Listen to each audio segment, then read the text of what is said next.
Chapter 564. Bang! The intense collision of powers set off a surging energy impact. The sword shadow that was covered in blue flame and the saber that was emitting black light burst out into a rain of sparks. Countless deep cracks spread out from the ground like the roots of vines. Tsang Yuanjia and Chu Hen clashed with their swords. Their sharp gazes were like rays of light as their bodies surged with powerful true essence. The surrounding crowd retreated one after another. The atmosphere, which was originally on the verge of a fight, became even more tense at this moment. Coming here today is a huge mistake. Song Yuje's voice was as cold as a bone-cutting ice blade. The scorching blue flame was getting more and more vigorous. The surrounding space was faintly distorted. Chu Hen's expression was resolute. He replied in a deep voice, "No matter what, I will take her away today." If you have the ability to get out of Moonbound City alive, then say that. Boom! Then the blue flame outside Song Yuje's body burst out like a ferocious beast. The surging waves of air poured down. Be careful of his Tsang Yen. Luo Mingshang clenched her fist and shouted, "Tsang Yen!" The Xian body bloodline limit that only the Tsang clan possessed. It was an extremely overbearing fire attribute power that could burn everything. It could turn the target into ashes in an instant. It was a strange and powerful fire seed in the world. The strength of the Tsang clan's bloodline limit was also at a high level among the Xian bodies. Most importantly, Tsang Yuje's bloodline limit was the purest in the entire Tsang clan. No one could be compared to him in such a big clan. Seeing that Luo Mingshang was so concerned about Chu Hen, Song Yuje could not help but burn with jealousy. You've made me lose all face today. Since that's the case, I'll crush this damn thing right in front of you. Buzz! A terrifying aura that was comparable to a raging volcano poured down from Song Yuje's body. Bang! A circle of blue light rippled in the air, and a strong force of impact surged towards Chu Hen. In the next instant, Chu Hen immediately retreated. Bang! Chu Hen flew out like a sandbag and heavily hit the door beam, causing more than half of the thick brick wall to collapse. Rocks flew everywhere and gravel splashed everywhere. Chu Hen, Hua Shui, Qi Teng, Lu Qi, and the others were shocked. The head of the four great young masters, young Master Yu, truly lived up to his reputation. Usually, there were very few people who could make Chu Hen suffer a loss in their first encounter. Stop! Luo Mengchang was so shocked that she hurriedly stepped forward to stop them. Song Yuje smiled coldly. In the next moment, the airflow between heaven and earth suddenly became chaotic. The blue flame outside Song Yuje's body was unusually angry. Then, Song Yuje's left hand froze in the air. Buzz circles of pale flames gathered at the center of Song Yuje's palm at a high speed and rapidly compressed together, forming a spiral flaming flying dagger.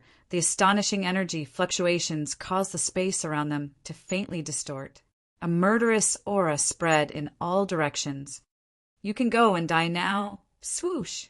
With a loud shout, Song Yuje raised the spiral flaming flying dagger with one hand and threw it out. The speed of the spiral flaming flying dagger was extremely fast.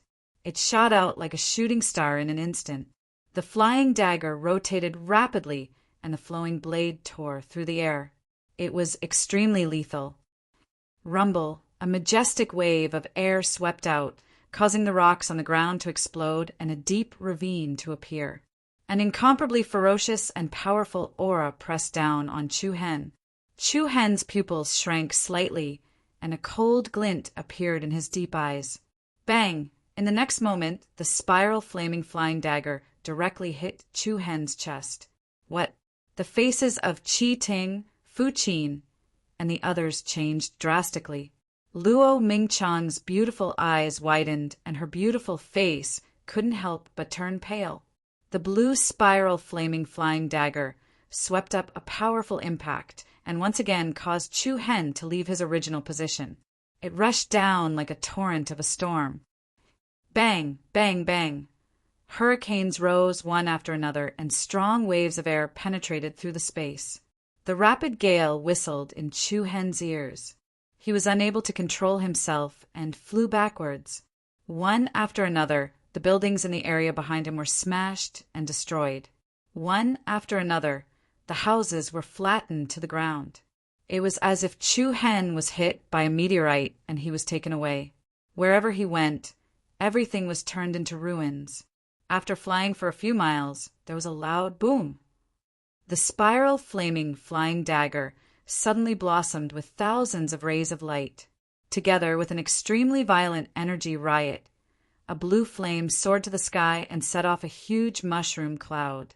The sky changed color, and the night sky was dyed blue. Chaotic blue flames filled the sky. Countless fireballs blotted out the sky and covered the earth. The mighty aftershocks of the airwaves were like ripples on the water surface, and countless houses and buildings nearby were instantly turned into ruins. Hiss! The appearance of this scene immediately caused everyone present to involuntarily suck in a breath of cold air. Song Yuje's strength was indeed terrifying. It was no wonder that Cui Chi was defeated by him in one move. Is he dead? Someone in the crowd exclaimed in fear. Perhaps. He's too strong, young master Yu. He's seeking his own death. Song Yuenja, who was standing behind Song Yu, the head of the Tsong family, mocked. Song Yu's eyes were also surging with frivolity. Although Chu Hen had made the Tsong family lose face, nothing could compare to Tsong Yuje's performance at this moment. Tsong Yuje's body was surging with a cold, murderous aura, and his body was swallowing and spitting out strong rays of blue flame. Luo Mengchang hurriedly ran towards the direction where Chu Hen was. Nothing will happen. Her makeup was gorgeous, and her beauty was out of this world. Song Yuje's eyes turned cold, and he said coldly, "You better not leave this house. I can forget about what happened just now." However, Luo Mengchang only paused for a moment and did not even turn her head. Luo family head Luo Cheong's lips moved slightly, but he could not open his mouth to call for his daughter. Boom! However, at this moment, the area where Chu Hen was engulfed by the blue flame suddenly exploded with a purple light that soared into the sky. A storm raged, and the blue flames that covered the surrounding area were all blown away. What? He's not dead yet? Luo Mingchang's beautiful eyes lit up, but everyone present was shocked. Under the flying rocks, the turbulence stirred in all directions. A young figure that was emitting a strong aura stood straight, like a javelin in the ruins. Other than a shallow wound on his chest, he did not have any other injuries. The demonic purple light wandered all over his body. Chu Hen looked at Song Yuje in front of him and said in a tone that was even more arrogant than the other party, "I let you have that move just now." Chapter 565. That move just now, I let you. A magnificent purple light surrounded Chu Hen's body like a swimming dragon. In the middle of the ruins, Chu Hen's eyes were filled with arrogance, and the aura he emitted was increasing. Song Yuje's powerful killing move just now only left a shallow wound on Chu Hen's chest. Apart from that, there were no other injuries on his body. How is this possible? The surrounding people were all shocked. They were all shocked by the strength of Chu Hen's physical body and defensive power. If it was Wu Xiao who was at the 4th level of the void-piercing state, Song Yuje's attack just now would have been enough to mince him into pieces. Once again, the crowd was convinced that the person who could suppress the crowd in the Sword Code Grand Meet was not someone to be trifled with. This guy is really scary. Qi Ting heaved a sigh of relief. Hua Shui and the others were also slightly relieved. Although Song Yuje's strength was strong, Chu Hen was not someone to be trifled with either.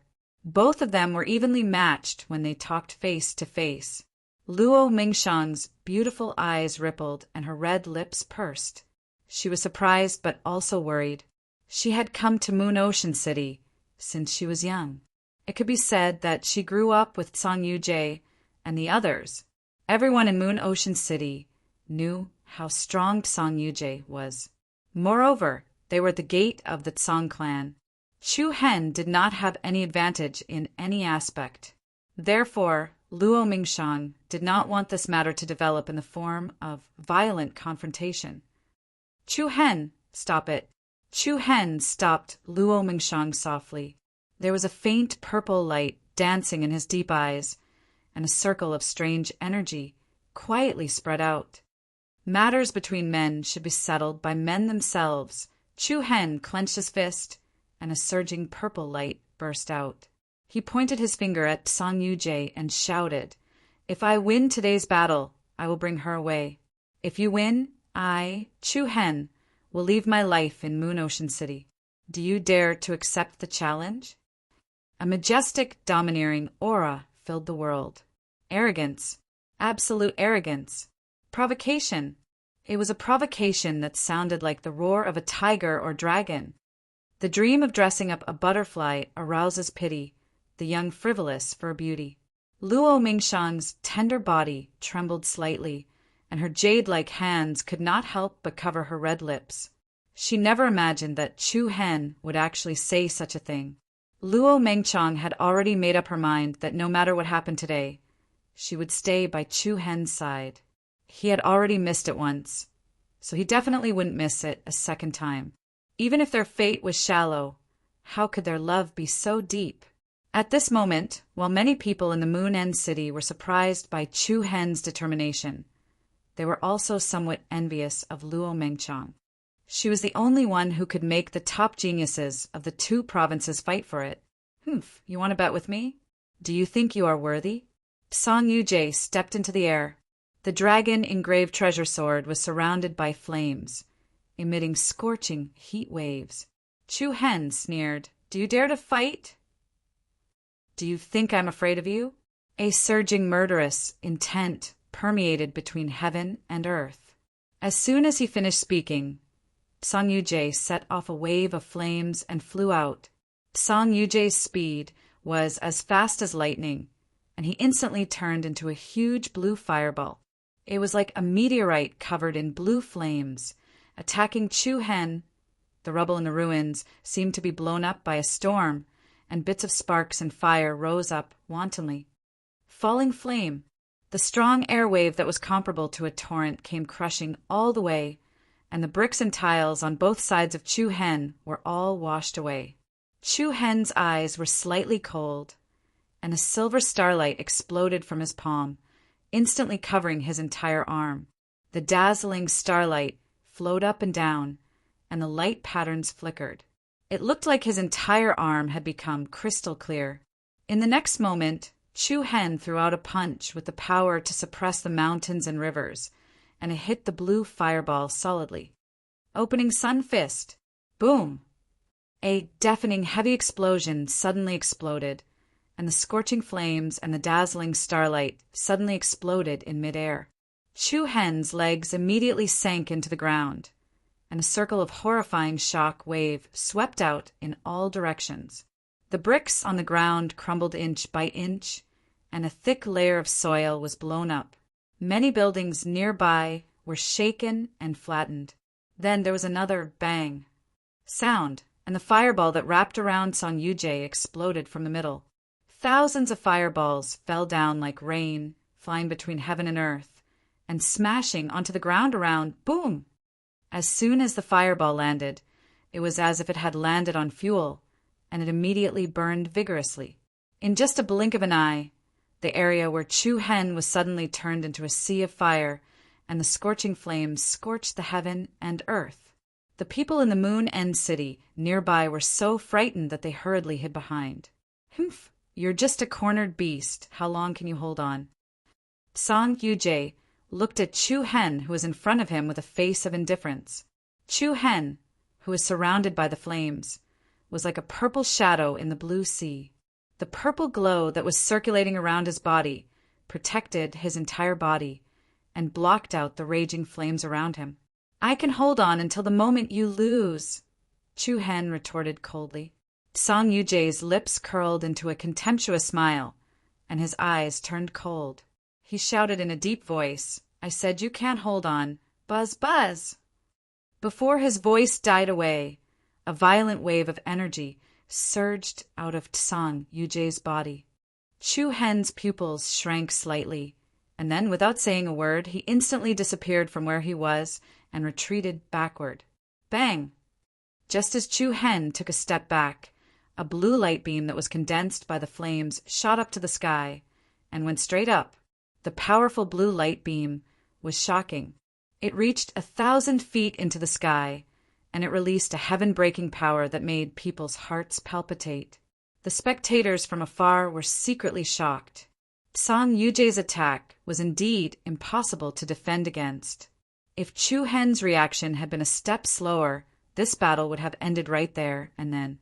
Ha! Tsang Yuje laughed coldly. What a pity! I can't believe you managed to dodge it, but... He paused, and the smile on Tsang Yuje's face grew even more ferocious. You need to be faster. Boom! Before he could finish his sentence, the ground shook like a tsunami. Another pillar of pale flame shot up from the ground. Its power was like a lightning that could break the heavens. From below, it attacked Chu Hen. Chu Hen's expression changed slightly, and he executed the arcade movement technique and retreated behind the blue light beam. However, Chu Hen had no intention of stopping, and he continued to change his position. Rumble! Blue light beams shot up from the ground one after another, and each time Chu Hen was able to dodge it by a hair's breadth. Even so, the fire field became more and more ferocious. It seemed like it was going to burn the heavens, and it would not stop until it had burned Chu Hen to ashes. The temperature in the center of Moon Shadow City rose rapidly. The night sky was illuminated in a dazzling blue. Just when the surrounding crowd thought that Chu Hen was beaten by Tsang Yuje to the point where he couldn't retaliate and could only blindly defend and dodge, an ice-cold chill emanated from the scorching sea of flames. What is that? The spectators were shocked, and before they could react, a demonic purple flame spread across the sky. Wherever the purple flames went, the domineering blue flames were engulfed and annihilated as if they had encountered ice and snow. Chapter 566. What's that? Just as the blue flames were like a sea and the blue flames were burning the sky, an extremely cold and violent aura erupted from the chaotic battlefield. Following that, a demonic purple flame spread between the heavens and the earth. Wherever the purple flame went, it devoured and destroyed the surging blue flames in an extremely domineering manner. Tsang Yuje's overwhelming power was suppressed in an instant. In the next moment, Chu Hen's entire body shone with a purple light. At the same time, his pair of pitch-black pupils turned a faint purple color. What kind of flame is that? I can't even feel the slightest bit of heat. This guy is not an ordinary person. Cut the crap. Can an ordinary person defeat the Blood Prince Shui He? Everyone in the Tsang family's courtyard was secretly shocked. Each of them had a serious look on their faces. Fist Absolute Tsang Yuanjia frowned slightly and muttered to himself, I wonder if Big Brother's Tsangyan can defeat this guy's purple flame. Tsang Yuanjia had personally witnessed the power of Chu Hen's flame when they were in the Mang Mountain Forest. Its domineering level was not any weaker than Tsang Yan's. It was even stronger than the latter. It could be said that the scene in the Mang Mountain Forest had left a shadow in Tsang Yuanjia's heart. Now that he saw this strange purple flame again, he felt a little uneasy. Tsang Yu, the Tsang family's head, saw the change in Tsang Yuanjia's expression and could not help but squint his eyes. Looking at the empty space in front of him, Chu Hen's gaze faintly revealed some chilliness. You're finally willing to use this move? Tsang Yuje's aura was shocking. Holding the dragon engraving sword, he looked at Chu Hen mockingly. Chu Hen's face looked a little demonic. Waving his sleeves, the purple flame outside his body was like a flowing shadow, dancing up and down, expelling the surrounding blue flames. You seem to know me very well? Chu Hen smiled frivolously. Tsang Yuje's face showed a hint of disdain. I've heard people mention it. Is that so? Chu Hen's lips moved slightly, and his eyes suddenly lifted. A powerful aura immediately erupted, and the 4 black dots in the depths of his pupils shook violently. Demon eye, silent demon flame. In the next moment, the space that Song Yuje was in became restless. An extremely cold chill swept over. Boom! Suddenly, a strange purple flame appeared out of thin air. It rose and pounced towards Song Yuje like a torrent. The latter's expression changed slightly, but he did not panic. Similarly powerful blue flames surged out of his body and clashed with the purple flames. Hiss! Flames soared into the sky, surging like a tide. As soon as the 2 different flames intersected, the night sky was directly dyed a gorgeous purplish blue. What shocked everyone present was that the purple flames released by Chu Hen were actually burning brighter and brighter with the help of Song Yen. They were rapidly rushing towards Song Yuje. The appearance of this scene caused the spectators to be even more shocked. This was the first time they had seen such a strange scene of fire burning fire. What they did not know was that the demon eye flame had the power to burn everything. Not only could it burn all kinds of objects, but it could also burn true yuan, Reiki energy, and other types of energy. This was the domineering nature of the demon eye sacred body. Buzz! The purple flames burned Song Yen, and in just a few blinks of an eye, it had formed a monstrous force that surrounded Song Yuje. He was surrounded by a sea of fire. Wherever Song Yuje went, the purple flames would follow. He could not even shake them off. Looks like we worried for nothing. Chi Tung shrugged and looked at Luo Mingshang, who was frowning on the other side. He then smiled casually. That's strange. Ji Shu muttered to himself. What's wrong? Fu Qin asked in a low voice. I only know that there are only 3 types of heavenly flames that can burn everything in this world. They will not stop until they burn their opponents to ashes. Oh? Which 3? Qi Tang, Lu Qi, and the rest's eyes lit up, and they were all looking forward to it. Ji Shu frowned slightly and replied softly. One is called the Emperor Flame Heavenly Soul Fire, the other is called the World Annihilation Divine Punishment Flame, and the last is the Burning Desolation Saint Demon Flame, Emperor Flame of the Heavenly Soul, Destructive Godly Punishment Flame, Burning Holy Demon Flame. After hearing Ji Shu's words, the few of them were shocked. They had never heard of it before. Which one does Chu Hen have? Qi Ting asked. However, Ji Shu shook his head with certainty. This is what I find strange. It is almost impossible for Chu Hen to have these 3 types of flames. Although the flame he is releasing is similar to one of the 3 I just mentioned, it is impossible for an ordinary person. Ji Shu's words were vague. The few of them were also puzzled by what he said. Since you said it is similar, why is it not? Hua Shui could not help but ask. Ji Shu smiled and shook his head. You don't know what it means to have 3 types of heavenly flames. Of course, the content in the ancient book is very limited. It is hard for me to determine where Chu Hen's power comes from, but I don't think it is possible. Ji Shu gave the few of them some room to imagine. Even a knowledgeable and talented lady like her did not know, let alone the others.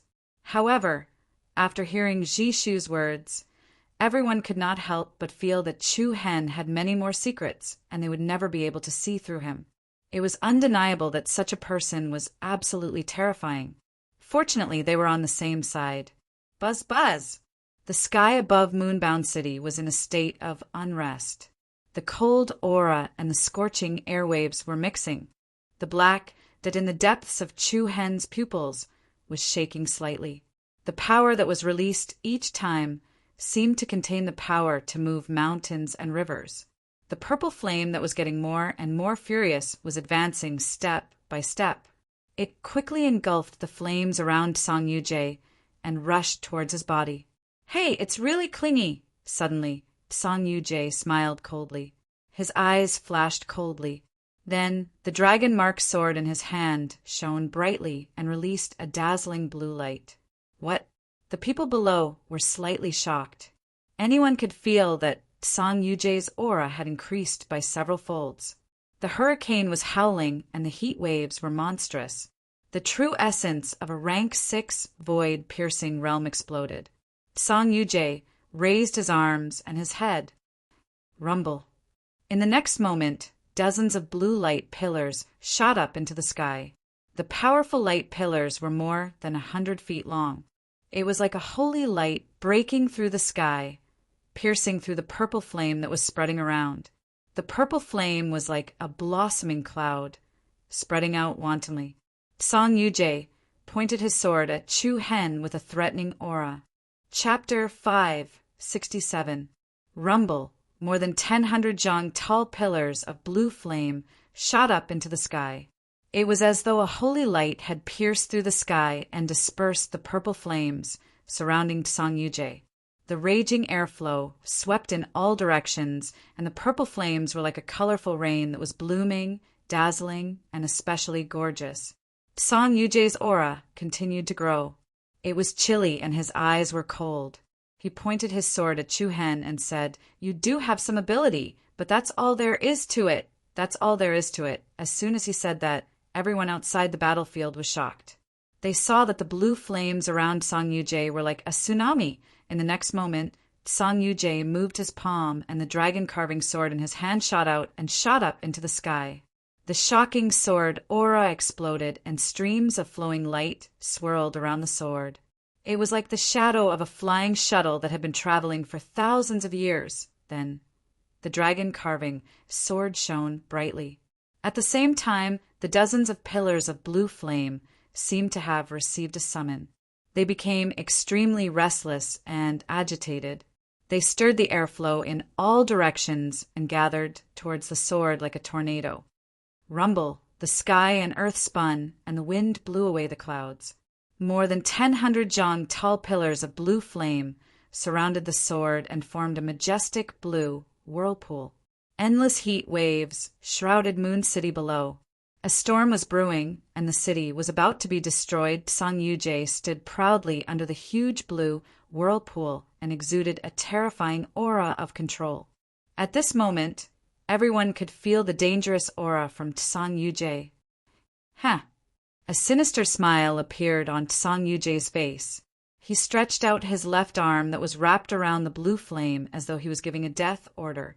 Flame beast, blue roar. Roar!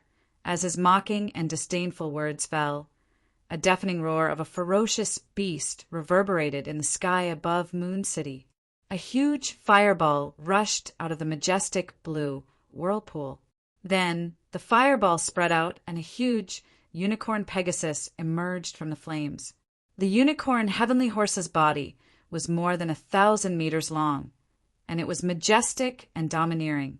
Its entire body was covered in vigorous blue flames, especially its 4 hooves. The color of the blue flames was even deeper. The horn in the middle of his forehead was sparkling like a crystal, sharp and gorgeous. This is the legendary flame beast? Who would have thought that Song Yuje's bloodline would be so pure to be able to reach such a level? Chu Hen is in trouble now. As they stared at the flame beast that resembled a ferocious ancient beast, the expressions of the crowd below involuntarily changed. Song Yuje's strength had exceeded the expectations of countless people. With just Song Yuje, how could the Song family not prosper? Rumble. Without waiting for everyone to recover from their shock, the gigantic flame beast had already swept up surging grayish flames and charged towards Chu Hen. A path of blue flames was formed under its hooves. The grayish flames that filled the sky were like surging waves as they pounced over in all directions. However, almost at the same time, within Chu Hen's body, there was also a purple glow that rose. His left hand lightly covered the space between his eyebrows, and a strange wave of energy was quietly released. Following that, both of his eyes lifted, and the 4 restless black dots in the depths of his pupils were actually rotating rapidly in an anti-clockwise direction. In a split second, a slight burning sensation surged into Chu Hen's eyes. The space around them was distorted, and a cold chill swept out. Rumble. In the next moment, The area in front of Chu Hen was suddenly filled with a monstrous sea of purple flames. The purple flames spread out rapidly, covering the sky and covering the earth. Chu Hen stood in the midst of the demonic flames, like a god of flames, and the 4 black dots in the depths of his purple pupils were rotating faster and faster. When the terrifying flame beast arrived in front of him, Chu Hen's lips moved slightly, and he softly said, "Just in time to use you to test out the other form of the 4-star demonic pupils. Solitary burning, demonic flame, burial silence." Buzz. Even the space around them shook violently, and the endless purple demonic flames emitted a furious aura. Roar! Then, accompanied by the majestic, destructive aura that stirred up the sky, a dragon shadow covered in purple flames sprang out of the sea of flames. Under the horrified gazes of countless people, it collided with the Pegasus flame beast. One blue and one purple, the 2 colors dyed the sky. The flame beast's aura shook the entire city, and it was as mighty as thunder. The dragon shadow was extremely domineering, like a divine beast descending to the sky. The unexpected encounter between the two was like 2 meteorites covered in divine flames flying from the sky. Once they met, the world would explode. Bang! Boom! The ear-piercing sound of the explosion made people's blood boil and their legs tremble. Tens of thousands of auroras bloomed like fireworks, illuminating the entire moon-striped city as if it was daytime. The blue and purple flames reflected the horrified faces of all the people in the city, and the aftermath of the terrible airwaves swept out, destroying houses and buildings one after another. The flames that filled the sky were wantonly mixed and torn, and the light patterns were splashing everywhere. The scorching waves were mixed with a cold aura. Everyone present was greatly shocked. If they had not seen it with their own eyes, it would be hard to believe that the fierce battle between Chu Hen and Song Yujie would be so shocking. The former was able to withstand the full blow of Song Yujie, who had the strength of a rank 6, with the cultivation of a rank 4 void-piercing state. In the void, it seemed like a storm was coming. Song Yujie clenched his fists and stared at Chu Hen, who was in the midst of the chaotic power with a face full of anger. There was obviously a difference of 2 realms, but this guy was surprisingly strong. No more moves. Chu Hen's indifferent voice suddenly came. Song Yujie was shocked, and his pupils shrank. Hey! Chu Hen's demonic purple eyes flashed with coldness. "If this is the greatest ability of young Master Yu, then I'm sorry to tell you that today's battle you have lost." Buzz. Just as he finished speaking, Chu Hen's body once again shone with a dazzling starlight. The silver light blossomed like the sun, followed by rolling thunder.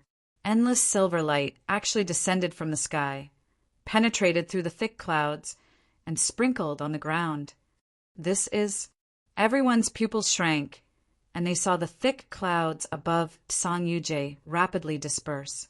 Following that, a giant silver palm reached down from the clouds, and with the power to suppress the mountains and rivers, it slammed down on Song Yujie's head. The giant silver palm was dazzling, like the giant hand of a god. The unstoppable, terrifying power was comparable to the pressure of a mountain. Alioth palm moved the heavens. Chu Hen's eyes narrowed, and his aura was shocking, like the stars in the sky. Alioth palm. This was the strongest killing move of the 3rd level of the 7-star scripture, the Alioth chapter. Its power was many times stronger than the opening sun fist of the 2nd level of the opening sun chapter. The giant silver palm's powerful aura crushed down, and for the first time, Song Yujie's face showed great panic. Chapter 568. Alioth palm moved the heavens. A huge silver palm stretched out from the thick clouds and smashed down towards Song Yujie's head with a force that could suppress the mountains and rivers. Boundless pressure came crashing down like a mountain. Song Yujie's expression changed drastically, and a strong sense of destruction crept into his heart. Buzz! Just at this critical moment, a huge blue fireball flew over without any warning. It pierced through the air and smashed into the huge silver palm with the momentum of crashing into the sky. Bang! In an instant it was earth-shattering and the heavens were about to split. An unprecedented violent turbulence exploded in the sky above moon-bound city. Vital energy danced wildly and light patterns intertwined. Scorching heat waves swept across the sky and earth. The huge silver palm was instantly smashed into pieces by the blue fireball. This is... Everyone in the room was shocked, and they all turned to the side to look. They saw Tsang-yu, the patriarch of the Tsang clan, with a cold expression. His body was engulfing and spitting out waves of blue flames. Invisible air waves spread out and rolled up the dust and mud on the ground. At this moment, Tsang-yu finally couldn't help but make a move. Boom! Although the pale flame fireball that flew horizontally blocked Chu Hen's powerful killing move, the remnant power brought by the powerful impact was comparable to a landslide or tsunami. Tsang Yujie, who was closest to it, was caught off guard and was sent flying by the impact. On the other side, Chu Hen's figure also moved. He drew out a bright silver flowing shadow in the air, then steadily flashed and landed on the top of a tall building that had collapsed for the most part. Thank you for letting me win. Young Master Yu. Chu Hen cupped his fists, and a frivolous smile appeared at the corner of his mouth. Tsang Yujie's face turned red and white. His trembling hands were clenched into fists. The smile on his opponent's face was extremely sarcastic. He had lost. He had lost in an extremely embarrassing manner. If Tsang Yu hadn't made a move in time, Tsang Yujie would have been severely injured at the very least. Luo Mengchang hurried to the front of Chu Hen. Her beautiful red makeup made her look pitiful. Chu Hen faintly smiled at her.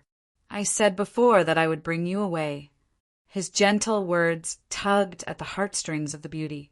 Looking at how desperate Chu Hen was, Luo Mengchang's heart warmed, and her eyelashes were wet with tears. Humph, you want to leave? Do you think it's that easy? A loud and furious voice suddenly exploded in everyone's ears. The patriarch of the Tsang clan soared into the air, his entire body shrouded in azure flames. A powerful aura was released, and everyone present felt as though they were facing an insurmountable mountain. Damn it! Chi Tang, Lu Qi, and the others realized that this old guy was really going to interfere in this matter.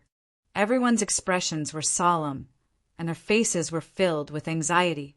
Chu Hen's handsome brows furrowed slightly, but he didn't panic too much.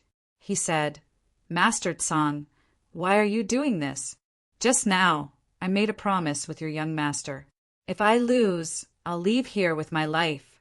If I win, I'll leave with the woman I like. Are you going to go back on your words? The crowd below couldn't help but whisper in a low voice. Tsang Yujie's expression became even uglier. He, who was shining brightly, had always been the center of attention. But today he had lost all his face. If he let Chu Hen go just like that, his anger wouldn't be appeased. But if he didn't let him go, he wouldn't be able to stop people's mouths. Under such circumstances, Tsang Yujie didn't speak anymore and let Tsang Yu settle the matter. Humph! Tsang Yu glared at him coldly and shouted, You bastard, you trespassed into my Moon End city and messed up my clan's affairs. If I let you go today, where would my clan's face go? Tsang Yu was also full of anger. If he didn't have confidence in Tsang Yujie, he wouldn't have let Chu Hen act so recklessly. When he wanted to take Luo Mengchang away, he should have killed this damn bastard with a palm. But no one expected that Tsang Yujie, who had defeated the three young masters, would be defeated by Chu Hen. This was truly a surprise to everyone. In any case, the Tsang family's face had already been completely lost. Rather than letting Chu Hen leave, it was better to not swallow this anger and kill him to vent the hatred in their hearts. Feeling the cold, murderous intent from Tsang Yu, Chu Hen knew that it was useless to say anything more. His cold eyes narrowed, and he said to Luo Mengchang, Chi Tang, Fu Qin, and the rest, You guys go first. Chi Tang and the rest nodded in understanding. Luo Mengchang shook her head decisively. No. Listen to me.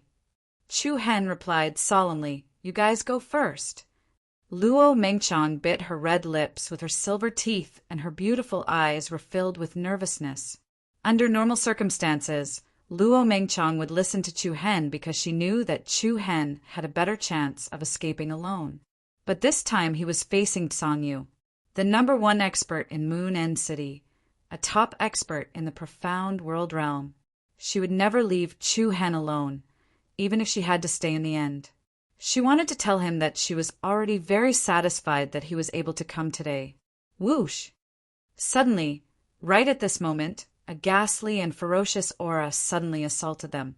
The dark red mist that blotted out the sky and the earth surged wantonly. Everyone was shocked again. In the next moment, a tall figure that emitted a threatening, murderous aura suddenly appeared from the red light. Who was that? The people below widened their eyes. This person had a strong body, disheveled hair, and was wrapped in black iron chains. In his hands were 3 iron chains, and at the front of the chains were 3 humanoid monsters. The formless, murderous aura was frightening. "Who are you?" Song Yu frowned, a little fearful. "Tabasha." The deep voice was abnormally powerful, giving people an invisible pressure. "Demon Tabasha?" The people below were shocked. Song Yu narrowed his eyes and said, "I wonder what brings you to my Moon End City." "I owe him a favor, so I came to fight for him today." Tabasha said calmly. No emotions could be heard in his indifferent tone. Even though he did not specifically say who he was talking about, everyone knew that the person he was talking about was Chu Hen, who was not far away. Chu Hen was also a little surprised. He did not expect that Tabasha would appear here. Logically speaking, Tabasha had helped him kill Mu Changtian and take over Taishao City, so he had already returned the favor. There was no need for him to get involved in this mess again. However, according to the current situation, Chu Hen was grateful for Tabasha's kindness. "I've long heard that the demon is a loner. Today, you have come to my business. Do you think that my Moon End City is a vegetable market?" Song Yu was a little angry, and the blue flame outside his body emitted waves of hot air. Chapter 569. I advise you not to fight with me, because you will die. A threat! A blatant threat. The calm and gentle words came out from Tuoba Shah's mouth. All the people in the entire moonbound city felt a chill running from their heels to their spines. This man, who was shrouded in a fiendish aura, was like a demon that had walked out of a dark abyss. His aura was filled with a chilling, murderous aura. Song Yu's face paled slightly, and the veins on his clenched fists bulged. He did not expect this guy to not give him any face, but the other party's fearless appearance was really frightening. For a moment, Song Yu did not dare to act rashly. "You guys go first." Tuoba Shah calmly looked back at Chu Hen, who was not far away, and said softly, "Don't wait for me." Chu Hen did not hesitate and nodded solemnly. "Thank you, senior." He knew how powerful Tuoba Shah was. Even if the Tsang clan had many people, they would not be able to do anything to him. If they were to fight, it would be more troublesome for them to stay here. Immediately, Chu Hen moved and landed next to Luo Mengchang. Chi Teng, Lu Chi, Fu Qin, and the others also arrived in front of them. "Let's go," Chu Hen said. Luo Mengchang frowned slightly, and she subconsciously glanced at Luo Qiong on the other side. She thought that Luo Qiong would frown, but in fact he looked especially relaxed. He gently nodded, and there was some encouragement in his kind eyes. Luo Mengchang no longer hesitated. She gently held onto Chu Hen's hand and followed the others out of the Moon End City. "Where do you think you're going?" A dozen experts of the Tsang clan shouted angrily and rushed out, intending to stop them. Buzz! In the next moment, a surging dark red light directly turned into a graceful long bridge that swept across the crowd with a powerful aura. Bang! A circle of powerful airwave rippled in the sky, and the dozen experts of the Tsang clan were all swept down by the powerful rainbow bridge. Their blood surged, and they covered their chests with their hands. Blood flowed from the corner of their mouths. Crash! Following that, the black chains intertwined and swayed, producing a series of clanking sounds. The three armored monsters opened their mouths and let out ear-piercing screeches. Everyone's expression changed again, and no one dared to step forward. A surging red light spread out from Tuoba Shah's body as he stood proudly in the sky like a demon god. "Don't test my patience!" Upon hearing this, Song Yu's expression darkened even further. Even so, he could only grit his teeth and watch as Chu Hen's group disappeared into the hazy night sky. Outside the High Moon City, it was especially quiet in the dark night. Xiao, Chu Hen, Luo Mengchang, and the others stopped in a forest. Then 7 or 8 young figures flashed out of the forest, one after another. "Mengchang, she's one of us," Chu Hen said in a low voice. Luo Mengchang was slightly startled. These people were actually disciples of the Thousand Crane sect, led by Shi Lan, Yan Hanlu, and Hong Lian. Big sister Hong Lian. "Say no more. I already know about what happened to you," Hong Lian said. Seeing that Chu Hen had successfully brought Luo Mengchang back, Shi Lan smiled in relief. Chu Hen's efforts hadn't been in vain after all. "What's the situation now?" Yan Hanlu stepped forward and asked. Chu Hen nodded slightly and said, "Remove the talisman formation and return to Great Cloud City." "Oh." Yan Hanlu was slightly surprised. "Senior Tuoba is here. He helped us suppress the Tsong clan. Tuoba Shah is here." Everyone was even more surprised, and astonishment appeared on their faces. It turned out that from the very beginning, Chu Hen had made thorough preparations. He ordered Yan Hanlu, Hong Lian, and the other spirit tattoo masters of the Thousand Crane sect to set up the talisman formation here. Once the Tsong clan fell out with them, Chu Hen would have Yan Hanlu and the others be responsible for providing support. However, Tuoba Shah's arrival made things much simpler. In comparison, there was still a certain degree of risk for Chu Hen and the others to deal with this matter by themselves. Then it's good that Senior Tuoba Shah is here. Otherwise, it would be very difficult for us to escape unscathed, Shilan said. Chu Hen nodded and looked gratefully at everyone. To be honest, whether it was attacking Great Cloud City or breaking into Moon's End City, they were both extremely dangerous. Everyone's help without hesitation made Chu Hen feel very comforted. Everyone, Chu Hen, will remember your kindness. If there's anything I can do for you in the future, Chu Hen will definitely die for it. Junior brother Chu Hen, you're too kind. We all came to help willingly, a spirit tattoo master of the Thousand Crane sect said. That's right. Let's cut the formalities and leave as soon as possible. Yan Hanlu said. By the way, if we leave, will the Tsong clan vent their anger on the Luo clan? Lu Qi voiced out her confusion. Everyone looked at Luo Mengchang, and Chu Hen could not help but frown slightly. Indeed, he had not considered this before. If the Luo clan was harmed because of this, it would be a great sin. Luo Mengchang looked up and shook her head, saying, I don't think so. After all, the Luo clan has given the Tsong clan countless benefits over the past 10 years. Moreover, my father has a good relationship with the other clan masters. For their sake, they won't do anything to the Luo clan. As a first-rate force second only to the major sects, the Moon's End City was not only supported by the Tsong clan. The 8 great clans supported each other to make the Moon's End City what it was today. Although the Tsong clan was the master of the city, without the support of the other great clans, the loss was also immeasurable. Once the Tsong clan vented their anger on the Luo clan, who had been loyal to them for more than 10 years, it would definitely cause the other clans to feel uneasy. At that time, the fox would grieve for the rabbit's death, who would obey the management of the Tsong clan. To put it simply, it was Chu Hen and Luo Mengchang who embarrassed the Tsong clan. From the beginning to the end, Luo Qiong, the clan master of the Luo clan, did not say a word. If his daughter wanted to run away with someone, and he could not stop her as a father, then who would be responsible? The Tsong clan could not find an excuse to vent their anger on the Luo clan. After all, Luo Qiong had always been following Song Yu's wishes and personally sent his daughter to the Tsang clan. Just when he was one step away, his future daughter-in-law was snatched away by someone else.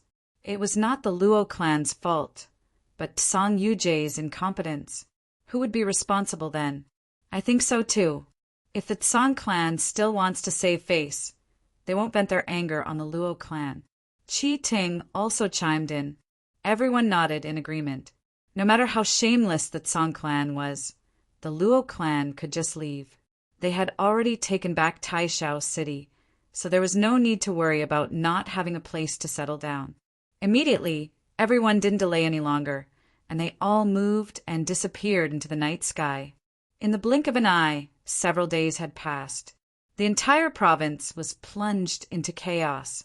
From the fall of the Heavenly Sword Pavilion to young master, you coming out of seclusion and defeating the other 3 young masters. The news of the fall of the Mu clan in Taishao City stirred up another storm. Just when everyone in the province was debating who was stronger between Chu Hen and Song Yuje, and who was the true leader of the younger generation, the news from Moon End City swept across the 100 nations like a storm. On Song Yuje's wedding, Chu Hen snatched the bride, Luo Mengchang, in front of everyone. An intense battle broke out between him and Song Yuje. Both sides used all their trump cards, but Chu Hen had the last laugh. Some people even said that if Song Yu, the head of the Tsang clan, had not blocked Chu Hen's final attack, Song Yuje would have been crippled for life at the very least. F***A. This is 2F** King intense. Is Chu Hen going to defy the heavens? He actually dared to snatch Song Yuje's woman. I heard that after Chu Hen left with Luo Mengchang, the head of the Tsang clan still could not take it lying down. In the end, he still fought with the demon, Tuoba Shah. Damn, that battle was really dark, and the stars and moon did not shine. Guess what happened? What happened? The demon Tuoba Shah challenged the entire Tsang clan alone. More than 10 experts of the Tsang clan died in the battle, and dozens were injured. Even Song Yu himself was seriously injured and had to retreat. In the end, he could only let Tuoba Shah leave. Hiss! The name of the demon Tuoba is indeed not an undeserved reputation. He is really F** King, ruthless. The continuous changes caused the already restless province to become even more turbulent. After all the major sects received the news, they all made different guesses and reactions. This year, however, was an eventful year. In an ordinary small city, a few hundred miles away from Moon End City, the moon was alluring, and the sky was dotted with stars. In a pavilion of a manor, Luo Mengchang was dressed in snow-white clothes. Her long hair was like ink, and her beautiful face was like a fairy from a painting at this moment. A pair of strong arms gently hugged her slender waist from behind. A steady breath blew over, and Chu Hen's chin gently rested on her left shoulder. Luo Mengchang tilted her head slightly and smiled. "Hey, you knew I was here?" Chu Hen asked in surprise. He could feel that Luo Mengchang's breath did not change at all. Luo Mengchang nodded. "When you were at the door, I knew you were here." "No way. I hid my breath, so that ordinary people would not be able to discover me, unless your realm is at least 2 levels higher than mine." 2 levels? Wait. Chu Hen was startled, and seemed to have thought of something. He quickly let go of Luo Mengchang, and held her shoulder to make her turn to face him. "Your cultivation?" The two stared at each other, and there were shallow ripples in Luo Mengchang's eyes. She nodded and replied softly, "Well, I'm already in the 6th rank of the void-piercing realm. When did this happen?" Chu Hen was shocked. "Just now. This." Chu Hen opened his mouth, surprised and suspicious. How could it be so fast? His cultivation speed could be considered quite fast. At present, he was only at the peak of the 4th rank of the void-piercing realm, but Luo Mengchang had left him behind. Chapter 570. Do we still have secrets to exchange? Chu Hen suddenly said with a hint of anticipation in his eyes, "What secrets?" Luo Mengchang asked with a confused look. Are you pretending to be confused? Chu Hen pinched her fair cheeks and said, We agreed that before you get married, we will exchange our secrets. Luo Mengchang raised her eyebrows and curled her lips. But I'm not married yet, am I? That's simple.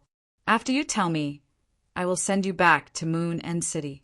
What did you say, bastard? Luo Mengchang's beautiful eyes widened, and she stared at him with hatred. Chu Hen smiled and pulled her into his arms. I'm just teasing you, little fool. It took me so much effort to get you out. How can I send you back? That's more like it. Luo Mengchang laid on Chu Hen's chest like a quiet and cute kitten. Her lips curled up with a hint of sweetness. What do you want to know? About why my cultivation level improved so quickly? Yes. Chu Hen nodded. It's because of the bloodline boundary, right? Luo Mengchang did not deny it. Yes. What kind of bloodline is it? Chu Hen held her shoulders and looked into her eyes that seemed to be able to speak. Luo Mengchang's face revealed a complicated expression, and she said softly, I don't know much about the bloodline boundary. I only know that it's called the Sacred Body of the Abyss. Sacred Body of the Abyss? Luo Mengchang's voice was not loud, but it shocked Chu Hen like a clap of thunder. His pupils constricted as a look of astonishment appeared on his face. Sacred body. Ha! Chu Hen laughed, and there was an unconcealable sarcasm in his laughter. He said, that Song Yujie thinks he's the most talented in the province. He doesn't know that he's not even qualified to carry your shoes. What a joke. Chu Hen's emotions fluctuated quite a bit. Luo Mengchang just smiled faintly and shook her head. The fact that she had the bloodline limit of the sacred body was her biggest secret. Even his father, Luo Qiong, did not know about it. Chu Hen was the first. Very quickly, Chu Hen regained his composure. It was no wonder that his demonic eyes were unable to detect the condition of the other party's body back in the Sacred Star Empire. It turned out that it was not that his cultivation was too low, but that the limits of Luo Mengchang's bloodline were too strong. Now that you know my secret, it's your turn to tell me. Luo Mengchang smirked and said playfully. Chu Hen let out a deep sigh of relief and looked at her with a smile in his eyes. Then you have to be good. I'll be the same as you. Like me? Luo Mengchang was startled at first, and then her red lips parted slightly as a trace of surprise appeared in her eyes. What? Yours too? That's right, my bloodline limit is called Demon Pupil Sacred Body. Holy Body of Abyss. Demon Pupil Sacred Body. There were actually 2 sacred body bloodline limits in the small 100 Kingdom state. Once this matter was spread, it would cause an unimaginable uproar. Luo Mengchang looked at Chu Hen's face blankly. This feeling was as if she had found someone like herself in a sea of people. Did she know what a sacred body meant? Because of this, she had kept this secret to herself since she was young and did not dare to tell anyone. I'm more qualified to marry you than that Song Yujie. Chu Hen smiled. You're so talkative. Luo Mengchang scolded him with a smile, and then jumped into Chu Hen's arms. The two exchanged their secrets, and at the same time, they also exchanged their hearts. Chu Hen originally wanted to tell Luo Mengchang that other than the demon pupil's sacred body, he actually had another bloodline limit. But after thinking about it, he did not know what kind of power the chaotic body was exactly. It would not be too late to tell him after he gradually perfected and understood it. By the way, Mengchang, I have good news for you. Chu Hen said. What good news? Luo Mengchang raised her head and looked at him blankly. I just got the news that the Luo clan has left Moon End City this afternoon. They are moving to Taishao City now. Really? Luo Mengchang's beautiful eyes lit up. Chu Hen nodded. Would I lie to you? Luo Mengchang revealed a relaxed smile. The big stone that had been hanging in her heart for the past few days was finally put down. Although she had guessed that the Song clan would not vent their anger on the Luo clan, there was still a possibility that it would happen. Therefore, Chu Hen and the others did not return to Taishao City immediately. Instead, they stayed in a small city hundreds of miles away from Moon End City to wait for news. The Tsong clan did not hurt my father, right? Luo Mengchong was still a little worried. No, the Moon End City is in a mess now. Even if the Tsong clan wanted to do anything to the Luo clan, they did not have the energy to. In the Battle of Moon End City, Toba Shah, the devil, fought fiercely against the Tsong clan. The Tsong clan suffered a heavy loss. Not only was Tsong Yu, the clan leader, seriously injured, but dozens of experts were also injured. More than a dozen people were either killed or injured. This incident had caused the other clans to be eager to fight for the position of Lord of Moon End City. Currently, the Tsong clan was wholeheartedly worried about how to suppress the other clans, let alone finding trouble with the Luo clan. Moreover, Luo Qiong was also a smart man. When he left Moon End City, he did not take any property with him. Apart from the things he usually needed, he left everything else in the city. He would leave the same way he came in the past. After serving the Tsong clan for more than 10 years, he had repaid the kindness of taking him in. As long as he returned to Taishao City, everything would be back. After listening to Chu Hen's story, Luo Mengchong felt a lot more relaxed. Everything was finally over. This day had finally come. From now on, the Luo clan did not have to obey the Tsong clan. The last wish of her grandfather, Luo Yibai, had been fulfilled. Thank you. Luo Mengchong looked at Chu Hen affectionately. Chu Hen smiled. Do you think it's over with just 3 words? Then what do you want? What do you think? Chu Hen pointed at his own lips. A trace of a naughty smile flashed through his eyes. Luo Mengchong was annoyed and amused at the same time. She wondered when this guy had become so shameless. Then she closed her eyes, stood on tiptoe, and pressed her soft and fragrant lips against Chu Hen's. Chu Hen wrapped his arms around the other party's delicate body, catered to Luo Mengchong's gentleness, and deeply kissed her. Their hot lips caressed each other, and the tip of their tongues touched each other's teeth. They intertwined with each other, sometimes softly, sometimes forcefully. It was a different kind of warmth. The bright moon in the night sky was beautiful and bright, and the stars were accompanying it. It was a beautiful scene. Thousand Crane Sect, under the ancient tree on Myriad Sky Peak. Sect Master, why are you looking for me? Great Elder Duan Qingshan bowed respectfully to the middle-aged man standing on the edge of the cliff in front of him. Sect Master Qizhang stood at the peak of the mountain. In front of him was a precipice with a sea of clouds rising. It was like a paradise on earth. There have been many changes in the province recently, and I can't feel at ease. Sect Master, are you worried about that Chu Hen? Yes, no. Now that the province is in chaos, the Heavenly Sword Pavilion, Taishao City, and Moon End City are all in trouble. I'm afraid there will be more chaos in the future. Sect Master, you worry too much. In my opinion, the war is over, and there should be a period of peace in the next few days, Duan Qingshan said softly. Qi Zhang exhaled softly, and the doubt between his brows deepened. He looked up at the sky, and a pair of sharp eyes shot straight into the starry sky. The greedy wolf has moved, the broken army has moved, the red light of Mars has trapped us, and Ziwei is dim. This means that the fate of the royal power of this generation is coming to an end. In the future, the southeast will probably be filled with cries of ghosts and howls of wolves and rivers of blood. The southeast?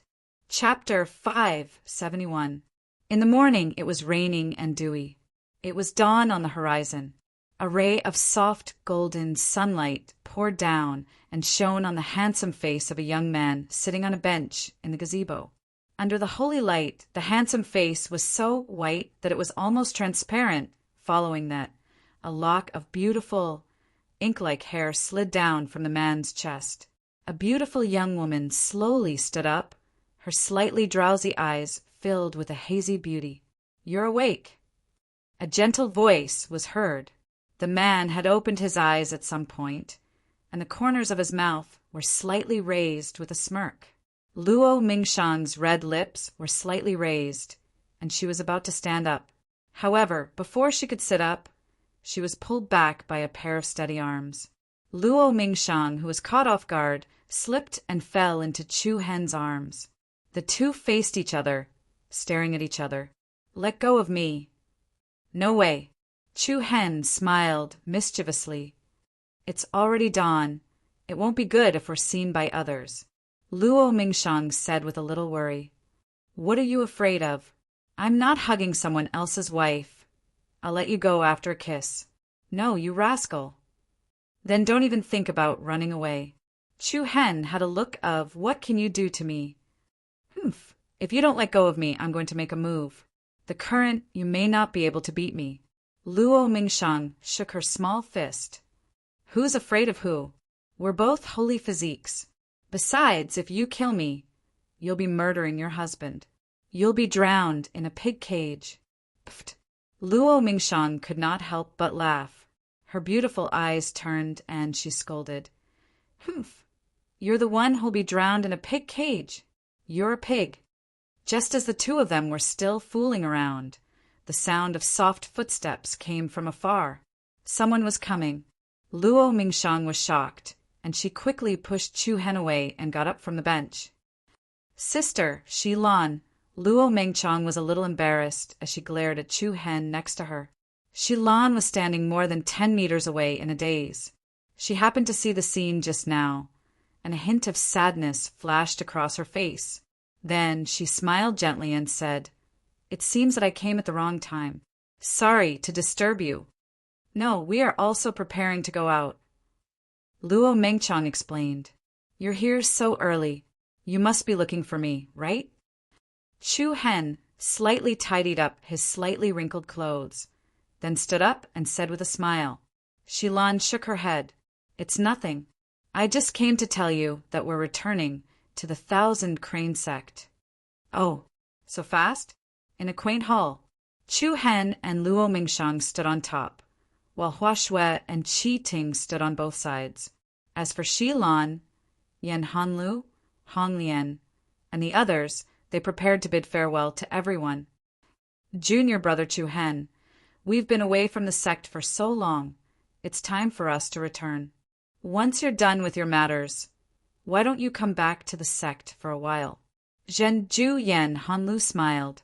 Chu Hen nodded. With a flick of his palm, he took out a thick scroll and handed it to Yan Hanlu. "I am indebted to senior brothers and sisters for your help. I am extremely grateful. This gift of thanks is not enough to express Chu Hen's gratitude.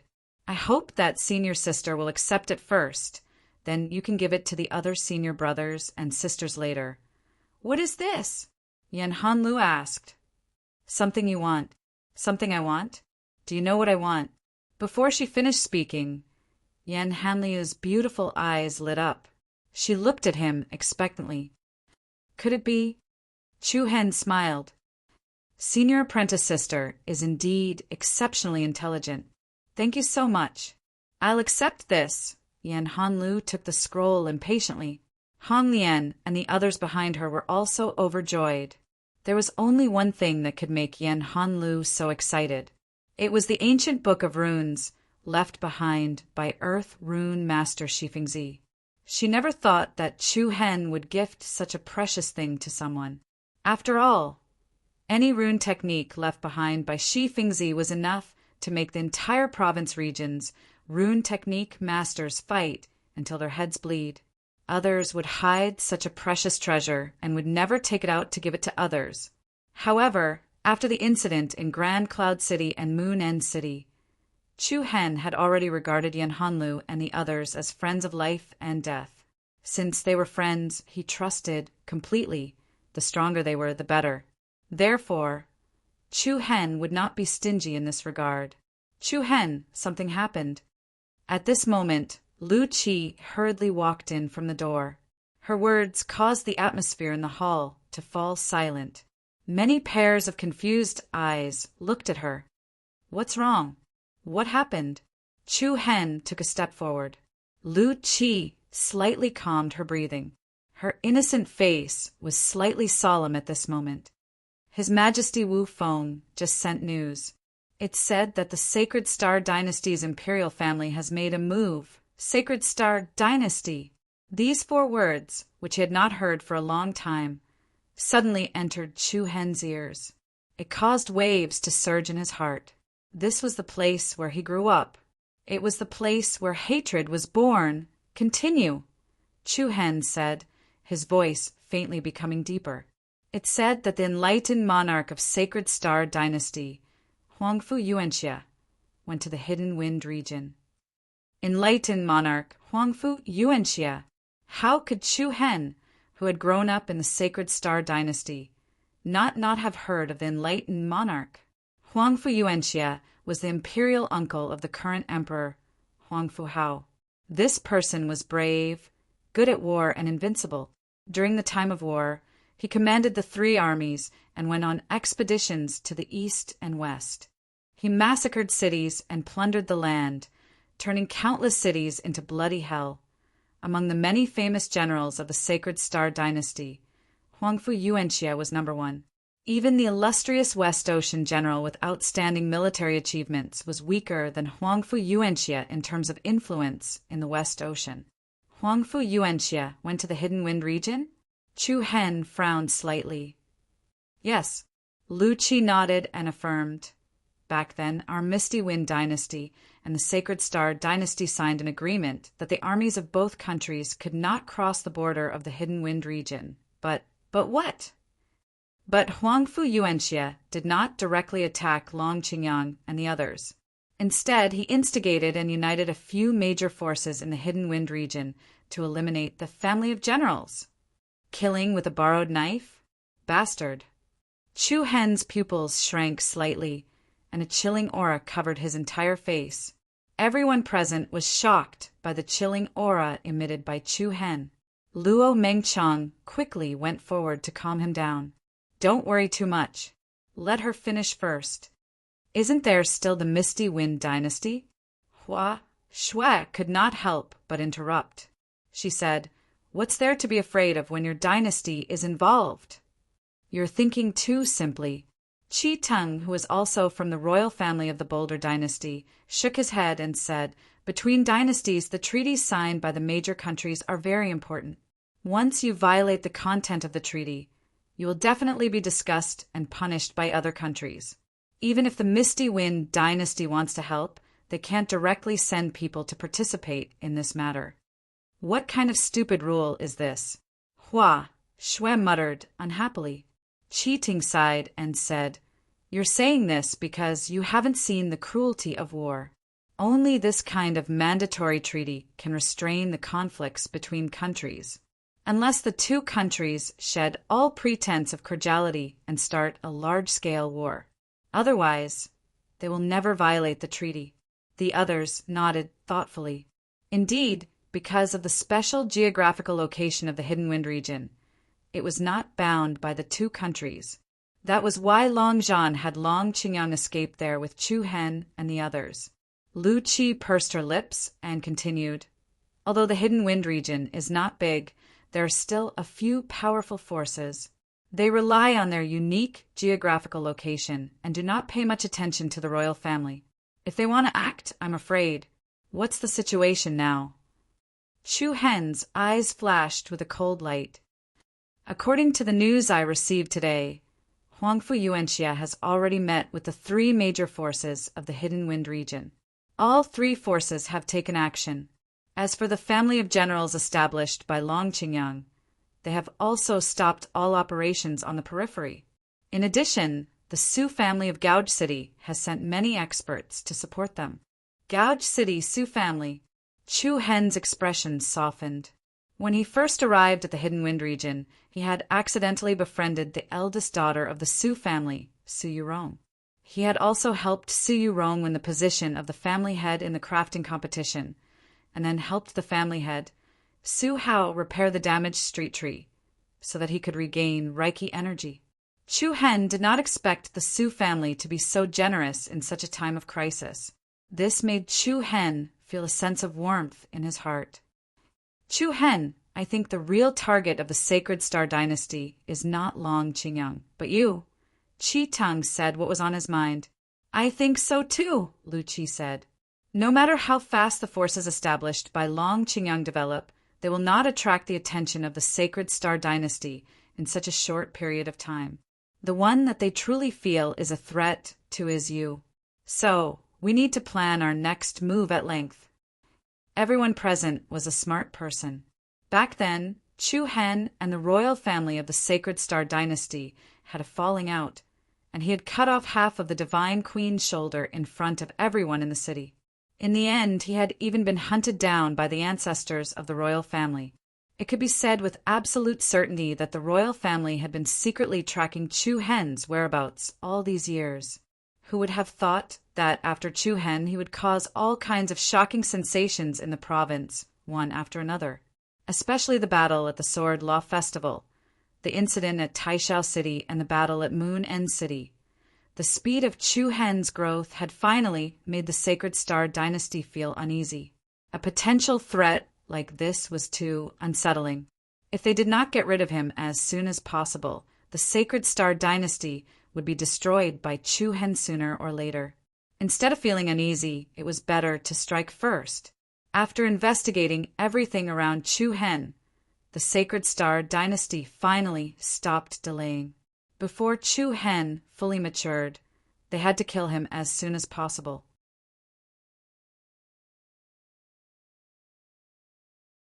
That day could be said to be the darkest day in the history of the Sacred Star Empire.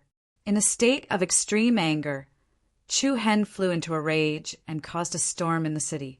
In front of countless people, he chopped off one of the Divine Empress's arms.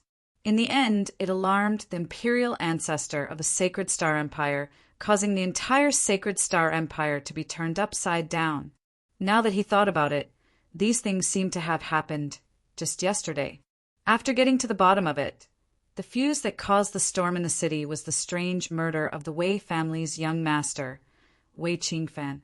The Wei family and the Southern Prince's residence had a good relationship, and could be considered as half a relative of the imperial family. The murder of an imperial family gave the Divine Empress an excuse to punish Chu Hen. Even until today, Chu Hen still bore the crime of murdering Wei Qingfan. Although he did not see it with his own eyes, Chu Hen was well aware that the person who killed Wei Qingfan and framed him was 100% the number one genius of the Sacred Star Empire, Huang Fuliang. Huang Fuliang, Wei Qingfan, the Divine Empress, the imperial ancestor, Yu, Yao, Xiaqing, Yu Qinyu, Haozi Mufeng, as well as the numerous students and teachers of the Tensei Prefecture. One familiar figure after another flashed through Chu Hen's mind. Friends, enemies, they all appeared in his mind. Chu Hen's eyes narrowed, and his hands quietly clenched into fists. He silently swore, "Uncle Jean, I will definitely not let anything happen to Big Brother and the others. Also, I will make the Sacred Star Empire pay double for your blood debt." A formless coldness spread out from Chu Hen's body, and a purple light flashed in his ice-cold eyes. Hidden Wind Region, the border region between the Sacred Star Empire and the Misty Wind Empire. This region was surrounded by mountains and rivers. It was a region of its own, and it was almost not under the control of the royal authority. The Hidden Wind Region was not very vast, but because of its special location, countless people from all walks of life gathered here. Adding on the fact that this region was rich and fertile, many factions had established their roots here. Recently, the atmosphere of the Hidden Wind region was somewhat abnormal. The originally bustling cities had become much more gloomy. The formless, nervous atmosphere was like an invisible hand clutching everyone's throat, causing the people on the streets to speak carefully. What's going on recently? Why are there so few people on the streets? You still don't know. The Hidden Wind region is very chaotic these days. Don't run around if you have nothing to do. Oh, what happened? I heard that the Green Willow Manor, Sword Crafting City, and Heavenly Beast Sect, the three strongest factions of the Hidden Wind region, have all moved out. They want to deal with the family of generals of Lang City. Oh, family of generals? Could it be the new faction that was formed 2 years ago, the family of generals? Who else could it be if not him? I heard that the leader of the family of generals is only in his 20s, but in just 2 years he's already made a name for himself in the Hidden Wind region. Many of the smaller factions have joined the family of generals, so it's no wonder that the three major factions are disgusted with their speed of development. But to be honest, it's been many years since the three major factions attacked together, and it's a new faction at that. It's really puzzling. Don't worry about it if it's none of your business. We're just waiting to watch the show. Hee, right.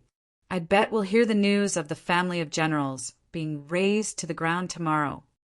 Outside Lang City, shouts and curses resounded in the air.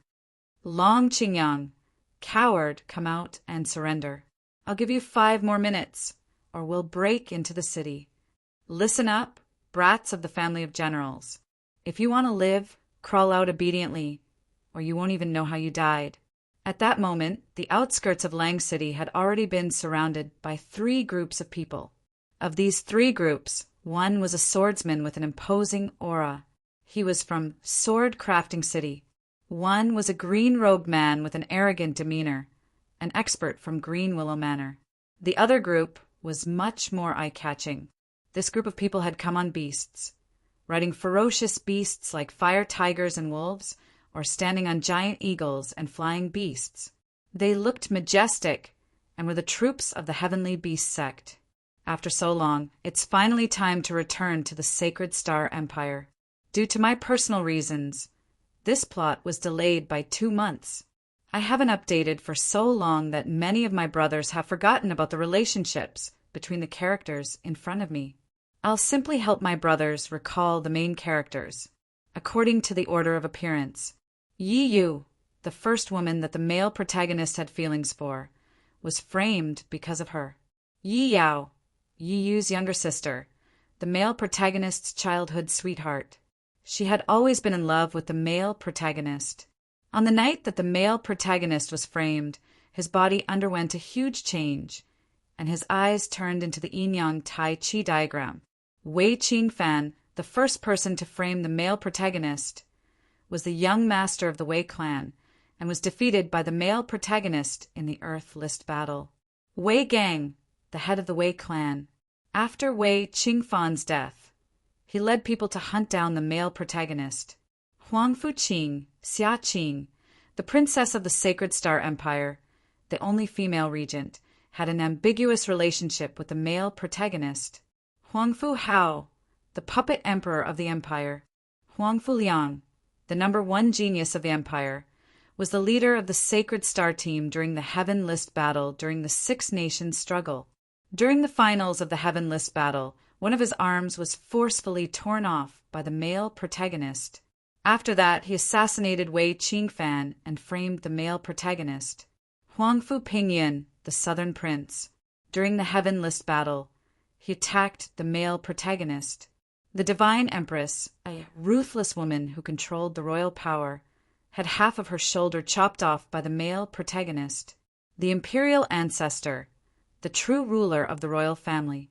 Haozi, the good friend of the main character, was taken as a disciple by the thief rat god and taken away. Principal Jiang, the administrator of the Tensei Prefecture. Yu Qinyu, the beloved daughter of the great general of West Sea, had an ambiguous relationship with the male protagonist. Yu De, Zhu Tong, Wenhong, the people he met at the Runemaster Guild, helped Chu Hen repair the illusory spirit bell. Song Qinglai, Shadowless, the mentors of the Tensei Prefecture. Li Hui, Zhou Lu, He Qingyuan, by Yu Yue, Ji Xian, the students of the Tensei Prefecture. These were the main characters. As for Long Qingyang and Long Xuanxuang, there was no need to mention them. Chapter 573. Leader, Green Willow Manor, Skybeast Sect, and those bastards from Swordforge City are causing a ruckus outside the city. Let's go out and fight them within Lang City. In an imposing hall, a young man holding a spear clenched his fist and said angrily, "That's right, let's fight them." kill our way out, and let them know that the family of generals is not to be trifled with. Everyone in the hall agreed, all of them exuding a bloodthirsty aura. Brothers, don't be rash. The Green Willow Manor, the Heavenly Beast Sect, and the Sword-Crafting City are the three old powers of the Hidden Wind region. Their foundations are very deep, and if it were any one of them, we would not be able to resist them, let alone the three powers joining hands to deal with us. The speaker was a well-built, middle-aged man with a sharp gaze. There were a few scars on his face and arms, and he exuded the aura of an elite on the battlefield. This person was called Chi Wanli, and he was the vanguard general who had followed General Longbow. After General Longbow's departure, Chi Wanli and many other soldiers had gone into seclusion. Brother Chi is right. It's impossible for us to fight against the three great forces with our abilities, but are we just going to sit and wait for death? Everyone's gaze fell on the young figure sitting at the head of the hall. He was a young man in his 20s, but he exuded a mature and steady aura. He had sharp eyebrows and bright eyes, and looked valiant and righteous. After a brief silence, Long Qingyang's eyes narrowed and he stood up. Yorong, big brother Qingyang? A beautiful woman with gentle and pretty features who was standing nearby took a few steps forward. Su Yorong. She was the young mistress of the Su family of Gouge City. She had accidentally gotten to know Chu Hen, and with Chu Hen's help, she had quelled the family's internal strife and cured the head of the family, Su Hao's Reiki energy street tree. After that, the Su family befriended the family of generals and gave them a mine as a reward. It could be said that the Su family's development was inextricably linked to the Su family.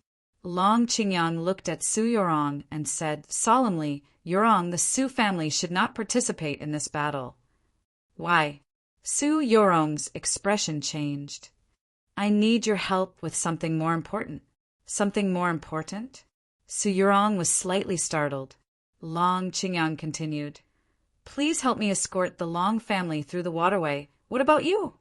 Su Yorong interrupted before Long Qingyang could finish. I'm the one they want. I'm staying. No, if you want to leave, you have to leave with us. There's no time. Long Qingyang held onto Su Yorong's shoulder, his bright eyes staring into her misty eyes. If the Sacred Star Dynasty doesn't catch me, they will never give up. Even if I manage to escape today, I will always be hunted down. That's why we need to split into two groups.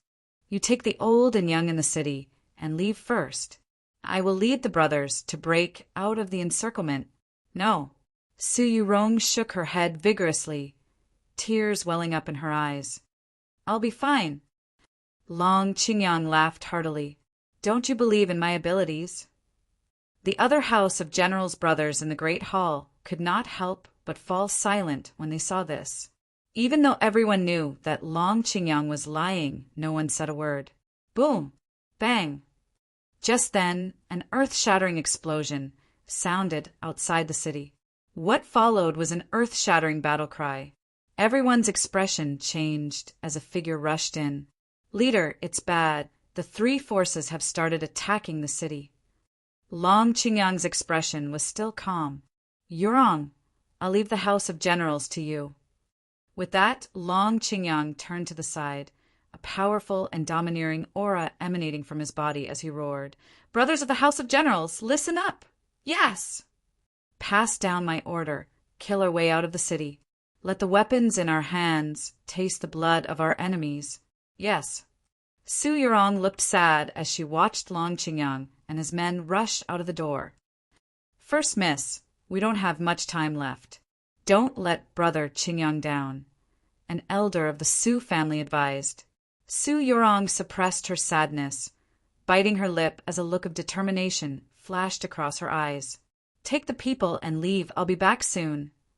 First, before the elder could finish, Su Yorong had already rushed out of the door and followed Long Qingyang and his men. Kill. Those who offend the House of Generals shall be executed. Humph. A mere House of Generals dares to compete with a veteran force?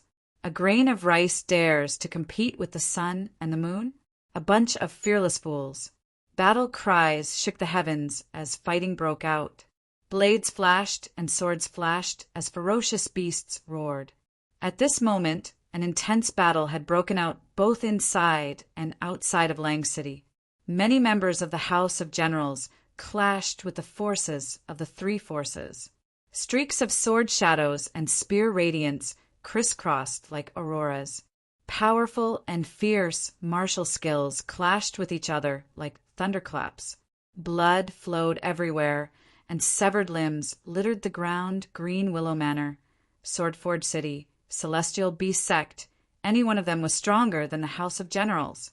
Now that all three forces were here, they were unstoppable. A bunch of rabble dares to take over the mountain die. A green-robed man from Green Willow Manor pierced his sword through the chest of a man from the House of Generals, a mocking smile plastered on his face. In the next instant, a dazzling saber aura attacked. Accompanied by a rapid and austere aura, the saber aura was astonishing. Hiss! A round head flew into the air, the wooden smile still frozen on the man's face. "Aye, Chi Wanli, I'm here. Bring it on, you brats." Buzz! A piercingly cold aura spread out as a muscular middle-aged man, wielding a large blade, charged into the crowd of enemies. His blade danced wildly. Blood splattered everywhere as he took the lives of his enemies. In these short 2 years, the House of Generals had developed at an astonishing rate. Moreover, they had taken in many powerful people.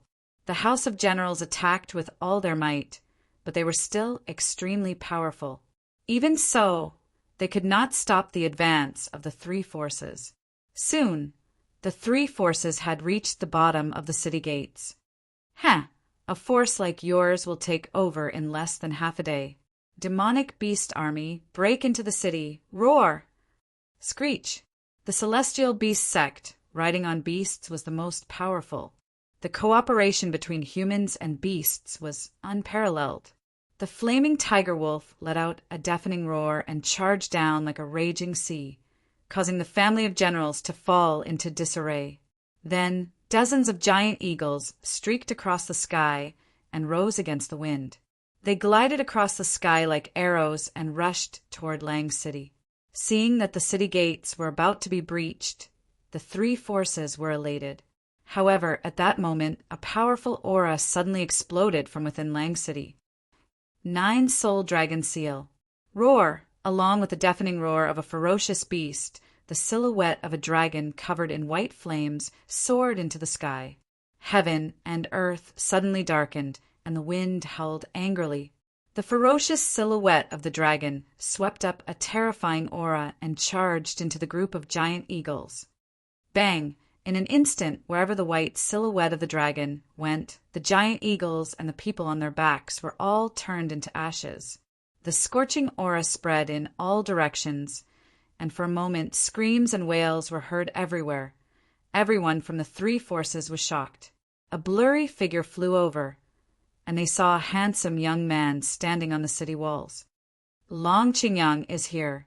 Who dares to offend the House of Generals? His clothes and long hair danced in the wind. Long Qingyang stared coldly at the enemies in front of him, unyielding and proud. Hee, welcome, Leader Qingyang. A strange, sinister laugh sounded as a strange-looking, skinny elder rushed towards Long Qingyang. At the same time, a few other powerful auras also rushed towards him. Leader Qingyang, you're finally willing to come out. I've been waiting for a long time. In the face of these dangerous figures, Long Qingyang showed no fear, only a strong will to fight. He clenched his fists, and surging inner yuan surged out. The chaotic battle continued. The situation was extremely difficult for the House of Generals. At that moment, a dozen miles away from Lang City, in a place called River City. River City was majestic, and one could see the scenery of the mountains and the water. 2 watchtowers were built on both sides of the tall city walls. The towers were like watchtowers, and they were especially spectacular. On top of the watchtowers, there were dozens of figures with cold auras. These people were dressed in light armor, and they all wore masks on their faces. The patterns on the masks were different, including silver, gold, and even ghost masks. This was the symbol of the Sacred Star Dynasty's secret forces. Ha ha ha ha! Lang City will fall in less than 10 minutes. Loud laughter came from the central area of the city walls. There was a spacious stone table there, and there were 4 people sitting around the stone table. The 4 of them toasted each other while watching the chaotic battle in Lang City from afar, as if they were enjoying the view from the top of a mountain. Hee hee, I have to thank the 3 of you for your help in taking down the rebels of the Sacred Star Dynasty so quickly. The one who spoke was a middle-aged man in a black official robe. This person had a jade crown on his head, and his eyes were bright. His every movement exuded an innate royal aura. He was none other than the enlightened monarch of the Sacred Star Dynasty, Huangfu Yuanxia.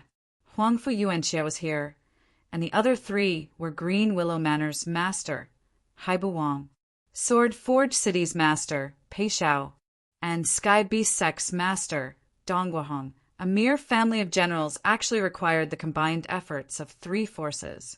They died a worthy death. The one who spoke was Green Willow Manor's master, Haibu Wang. An old man in an emerald robe spoke. That's right, any one of us could have done this, but the 3 of us are overestimating that little brat, Long Qingyang.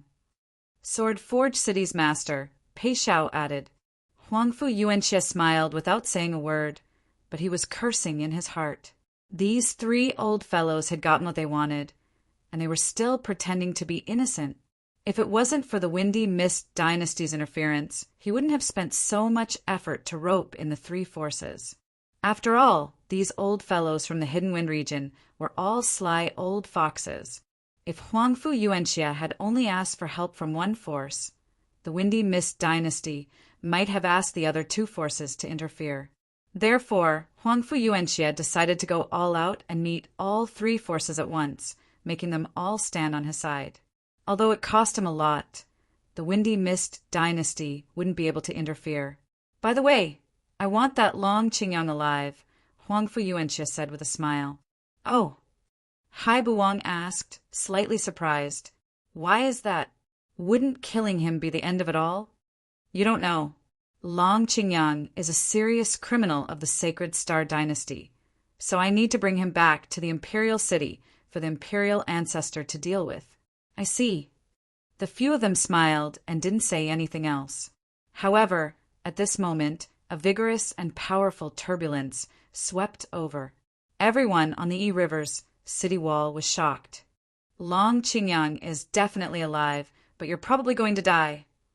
Chapter 574. Long Qingyang is definitely alive, but I'm afraid you're going to die. The powerful aura set off waves, turbulence, and strong winds. Huangfu Yuanxia and the others were shocked as they looked at the dozen figures that suddenly appeared on the top of the tall building on the right side of the city wall. The experts of the imperial family's dark team that were separated around them all got into formation. Who are you? Huangfu Yuanxia's eyes turned cold as he looked up at the crowd and shouted. This group of people were all wearing loose black robes with hoods. Their figures and appearances could not be seen as they were all shrunk in the black robes. They could only tell from their dusty black robes that they had been on the road for a long time. The leader's aura revealed a trace of coldness, and under the black robe, there was a faint purple light flashing in his eyes. The person you're looking for. A cold voice came out. What? Huangfu Yuanxia's pupils shrank slightly, and a thick layer of frost spread on his face. He stared at the person in astonishment. You're Chu Hen? Chu Hen? Haibu Wang, Pei Xiao, and Dongguahong, who were next to Huangfu Yuanxia, were also surprised. Ha ha! Huangfu Yuanxia laughed. You little thief Chu Hen, I've been looking for you everywhere, but you've come to me today. Take this traitor down. Yes. The experts of the imperial family's dark team took the order and flew up, releasing a powerful aura. In an instant, dozens of golden chains extended infinitely, like a group of dancing snakes, tearing through the air and attacking Chu Hen and the others. The powerful chains were like iron chains crossing the river, intertwining with each other and covering them like a giant net.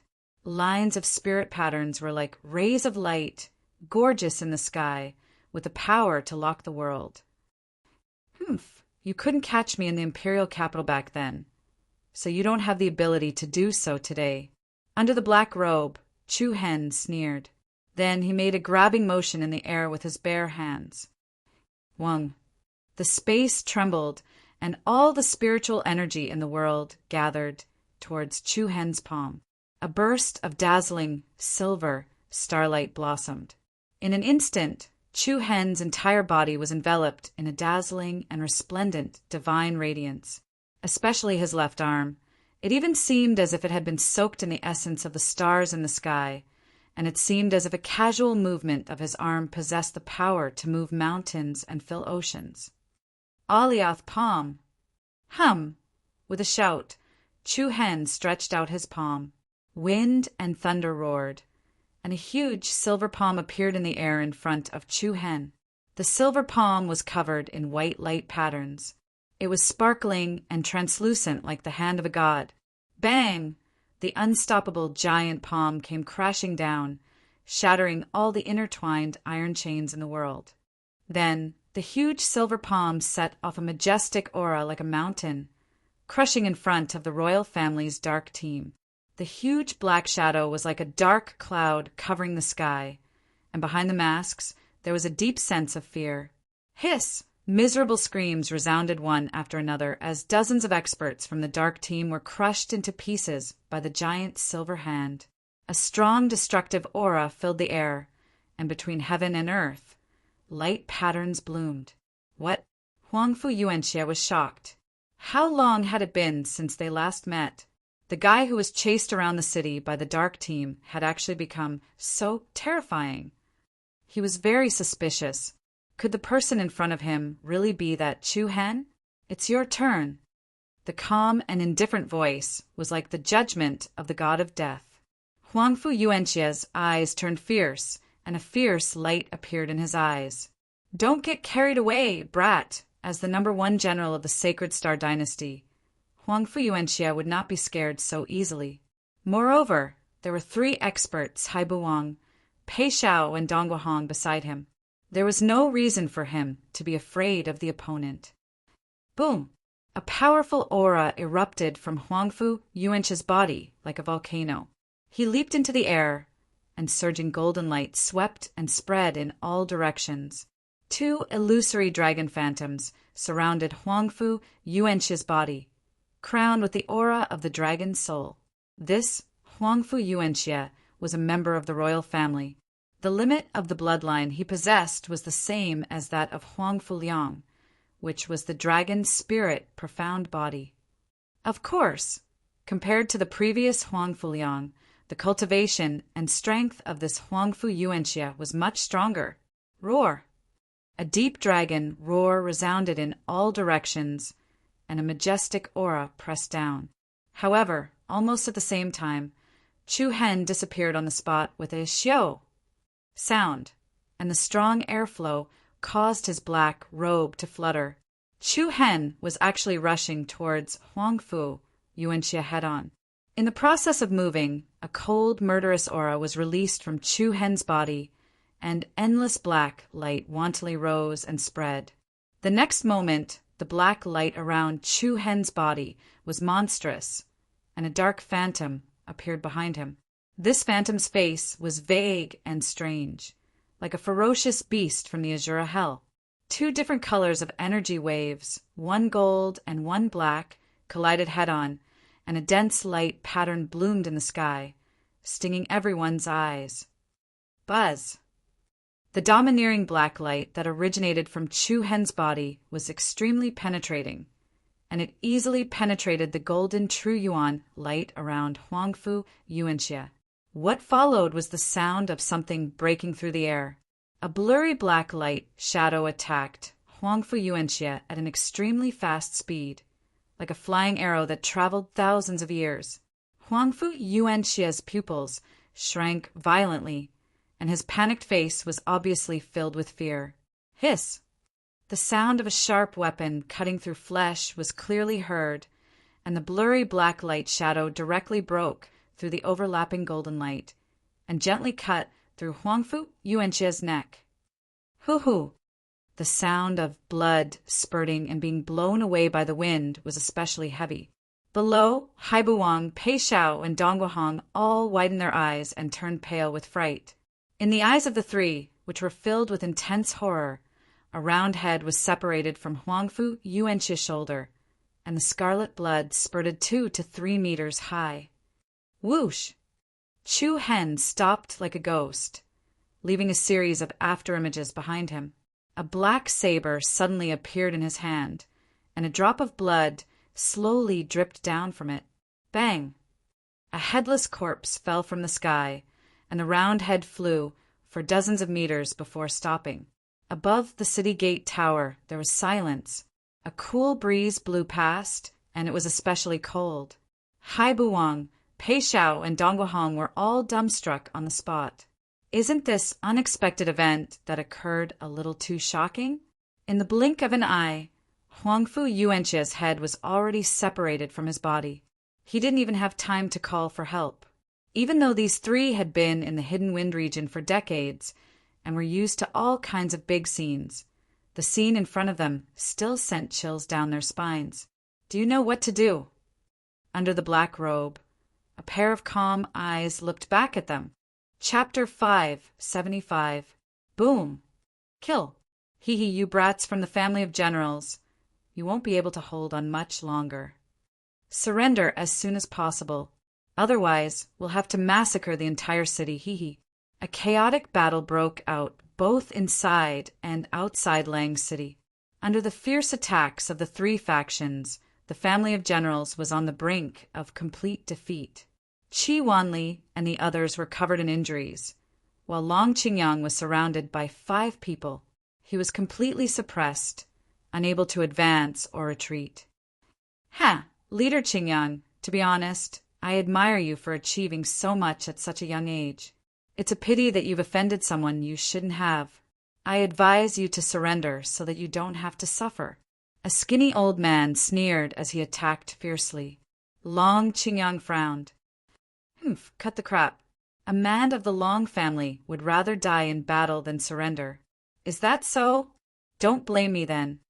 Buzz, buzz. A cold glint flashed across the skinny elder's eyes as his hands flew out like a gust of wind. Like ghostly hands, they left a dazzling trail of claw shadows in the air as they attacked Long Qingyang's vitals. At the same time, the other 4 people also unleashed their powerful auras and launched fierce attacks from different directions. Long Qingyang's expression changed slightly as flames rose from his body. However, at that moment, a dazzling Reiki energy rune swept towards him. The surging Reiki energy turned into 5 sword shadows that descended from the sky and slashed at the 5 people surrounding Long Qingyang. The 5 were caught off guard and did not expect someone to be able to help Long Qingyang at that moment. In a hurry, they retreated. Boom, boom! The 5 sword shadows landed heavily on the ground, blasting rocks everywhere and creating 5 large craters. Big Brother Qingyang. A young figure ran over in a hurry. Yurong, why are you still here? Long Qingyang's frown deepened. Don't worry, I've already sent them away with the family of generals. I won't leave you behind. You? Long Qingyang was both a little angry and touched as he looked at Su Yurong's teary face. However, he felt even more helpless. What could he do even if he stayed behind? It was nothing more than sending them to their deaths. Hee, the eldest daughter of the Su family? Nice to meet you. The skinny old man smiled coldly. Humph! Su Yurong snorted and raised her sword to fight alongside Long Qingyang. There's no point in wasting words. Go ahead and fight. Hey, I'm happy to help. Right when Lang City had fallen into an enormous crisis, suddenly a sonorous eagle cry sounded out from the direction of E River City. Everyone's heart skipped a beat, and they all turned to look. In the sky above, A giant, snow-white eagle circled 3 times in the void, then turned around and left. What was going on? The members of the Heavenly Beast sect, who were riding on their beasts, looked at each other in dismay. They all saw the astonishment in their companions' eyes. After a short pause, a middle-aged man riding on a huge flaming tiger shouted, "Heavenly Beast sect, listen up! Retreat immediately! Retreat!" The people from Green Willow Manor, Swordforge City, and the family of generals were even more stunned. Just now, the White Eagle had sent out an emergency evacuation signal. Once this signal was sent out, no matter how dangerous the situation was, they had to retreat. Despite their doubts, the members of the Heavenly Beast sect did not hesitate and rode their beasts away. Then a long horn sound was heard. This time, it was the people from Swordforge City who were stunned. That was their retreat signal. "Elder." A man from Swordforge City looked at the skinny old man with an inquisitive gaze. The skinny old man narrowed his eyes and looked at Long Qingyang meaningfully. "Looks like your head can be preserved for a few more days." The skinny old man waved his hand and said, "Let's go!" Less than 2 seconds after the sound of the horn stopped, a red beam of light rose from the sky behind them, and with a bang, a beautiful rain of fireworks bloomed. The people from Green Willow Manor were confused. What was going on over there? Lang City was about to be breached. So why did they have to retreat? Green Willow Manor, listen up. Return. In an instant, the teams of the 3 forces retreated like a receding tide. The people from Lang City were even more confused. Long Qingyang, Su Yorong, Qi Wanli, and the rest stood on the city walls, looking at the rapidly retreating enemies with confusion. What's going on? I don't know. Could it be a trick of theirs? That's unlikely, right? Qi Wanli shook his head. The city will fall in, at most, half a cup of tea's time. Why would they need to play any tricks? Long Qingyang's eyes narrowed as he fell into deep thought. However, at this moment, a dozen or so black shadows were approaching from afar. Look, everyone's eyelids twitched. Soon, the dozen or so black figures arrived in front of them. These people were all wearing loose black robes with hoods. Even their heads and bodies were shrunk inside. Even their faces could not be seen. The dozen people hovered in the air above Lang City, facing off against Long Qingyang's group. "May I know where you're from? What can I do for you?" Long Qingyang took a step forward, a solemn expression on his face. Even though the other party was small in number, the pressure they exerted on the people of Lang City far exceeded that of the 3 factions. The other party did not reply. Long Qingyang continued, "Thank you, seniors, for helping us resolve this crisis. May I know what you wish to do for us?" The black-robed leader slowly raised his right hand and pointed at Long Qingyang, then raised his palm and bent it a few times, making an obvious provocative gesture. The people from the family of generals frowned slightly, a little annoyed. Long Qingyang's expression froze. "Senior, do you wish to spar with me? Make your move!" A deep voice sounded from beneath the black robes. The voice seemed to be deliberately suppressed, as if to hide something. Su Yorong, who was standing beside Long Qingyang, frowned slightly, her red lips slightly parted. Looking uncertain and confused, Long Qingyang nodded slightly, his eyes flashing with determination. "If that's the case, then I'll have to offend you." Buzz, buzz! A wave of heat was released from Long Qingyang's body, followed by a ball of white flame that rose violently in his palm. Vigorous yuan energy danced in the air like glowing tassels, causing the surrounding crowd to take a few steps back. "Senior, be careful." Long Qingyang punched out with his palm, sending the ball of white flames shooting out. As it moved, the flames rapidly expanded, and by the time it reached the black-robed man, it had grown into a giant fireball that was dozens of meters wide.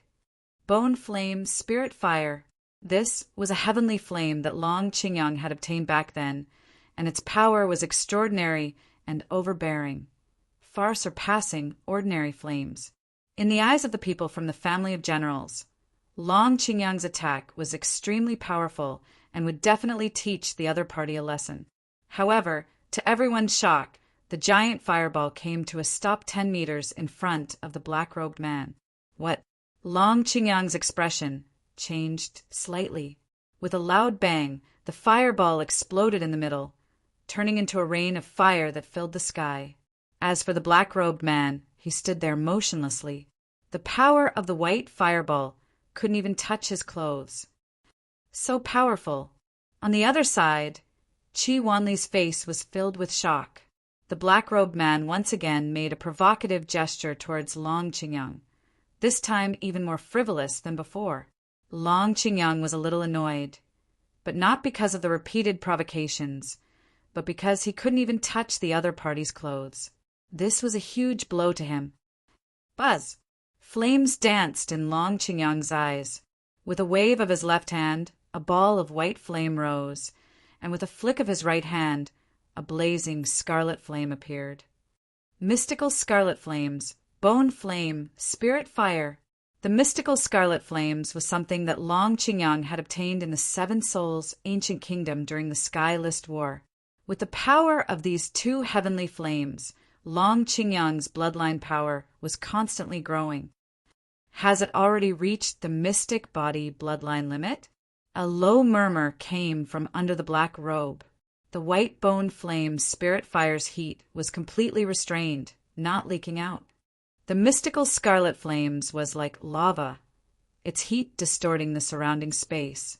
Two types of domineering fire energy swirled around Long Qingyang's body, forming spiraling vortexes that spread in all directions. Long Qingyang's aura continued to rise, like a fiery demon god. 9-soul dragon seal, twin dragon fusion. Long Qingyang roared as scarlet and white flames rushed into the sky from his body. Roar! Roar! A peerless dragon roar reverberated in all directions, whipping up gales and blanketing the sky with heat waves. Two enormous fiery dragons, one white and one red, flew out of the sea of flames, intertwining as they charged towards the black-robed man in the sky. The two frighteningly ferocious dragon shadows fused together in an instant, turning into an even larger dual flame WRM that accurately struck the black-robed man's body. Buzz! The sky changed color as waves of heat soared into the sky. Incomparably violent shock waves rippled out from the sky as the raging fiery energy swallowed the black-robed man. Beautiful! The members of the family of generals could not help but cry out in surprise. Let's see if these people still dare to look down on our leader. But what happened next left the family of generals dumbfounded. The flames that filled the sky quickly disappeared like a whale sucking in water, and the chaotic energy was instantly suppressed. The black-robed man that had been swallowed by the flames appeared in front of everyone once again. Just like before, he was completely unscathed, not even his clothes wrinkled. What? Who the hell is this guy? In addition to the shock, everyone's faces revealed a deep sense of solemnity. This person was so powerful that he could easily destroy their family of generals. Long Qingyang clenched his fists, staring at the black-robed man. Then, a gentle voice sounded from under the black robes. Mystic body bloodline limit. 3rd rank void piercing stage. You're even higher than I expected. It was a familiar voice and an intimate tone. Long Qingyang could not help but raise his eyebrows as he blurted out in disbelief. You are? Big brother, long time no see. Chapter 576. Third brother. Long Qingyang's eyes widened as he stared at that handsome young face. The seriousness on his face disappeared in an instant and was replaced with surprise and delight.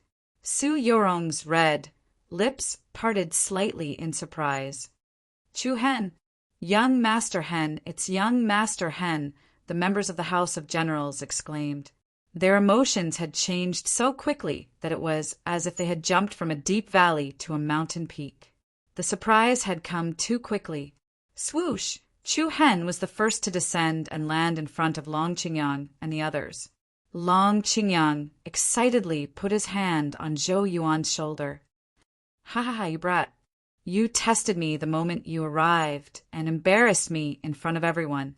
How am I going to convince the others in the future? Chu Hen smiled embarrassedly.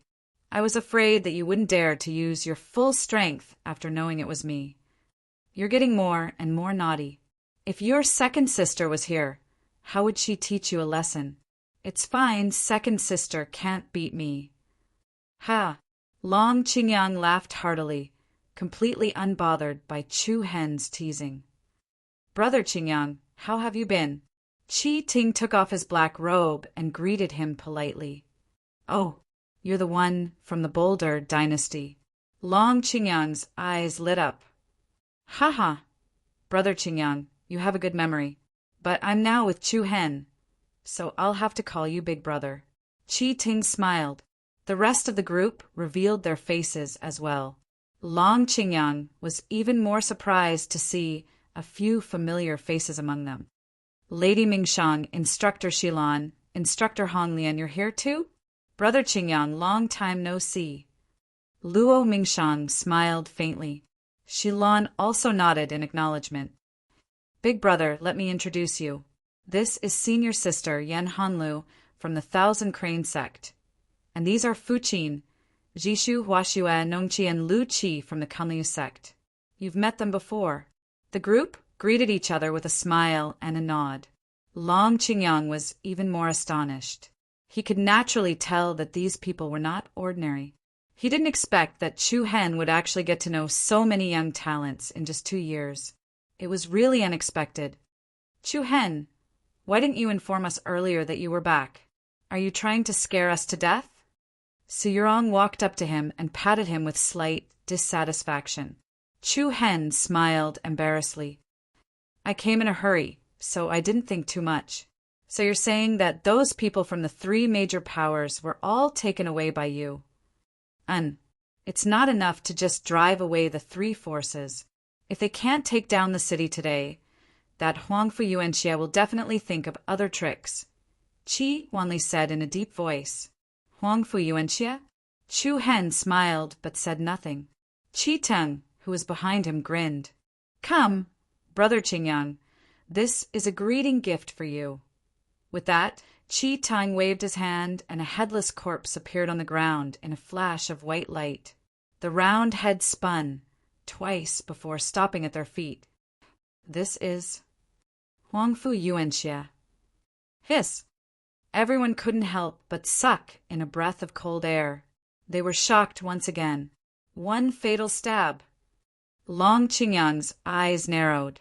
Apart from the shock, he looked at Chu Hen with a deeper and more meaningful gaze. His third brother was indeed not an ordinary person.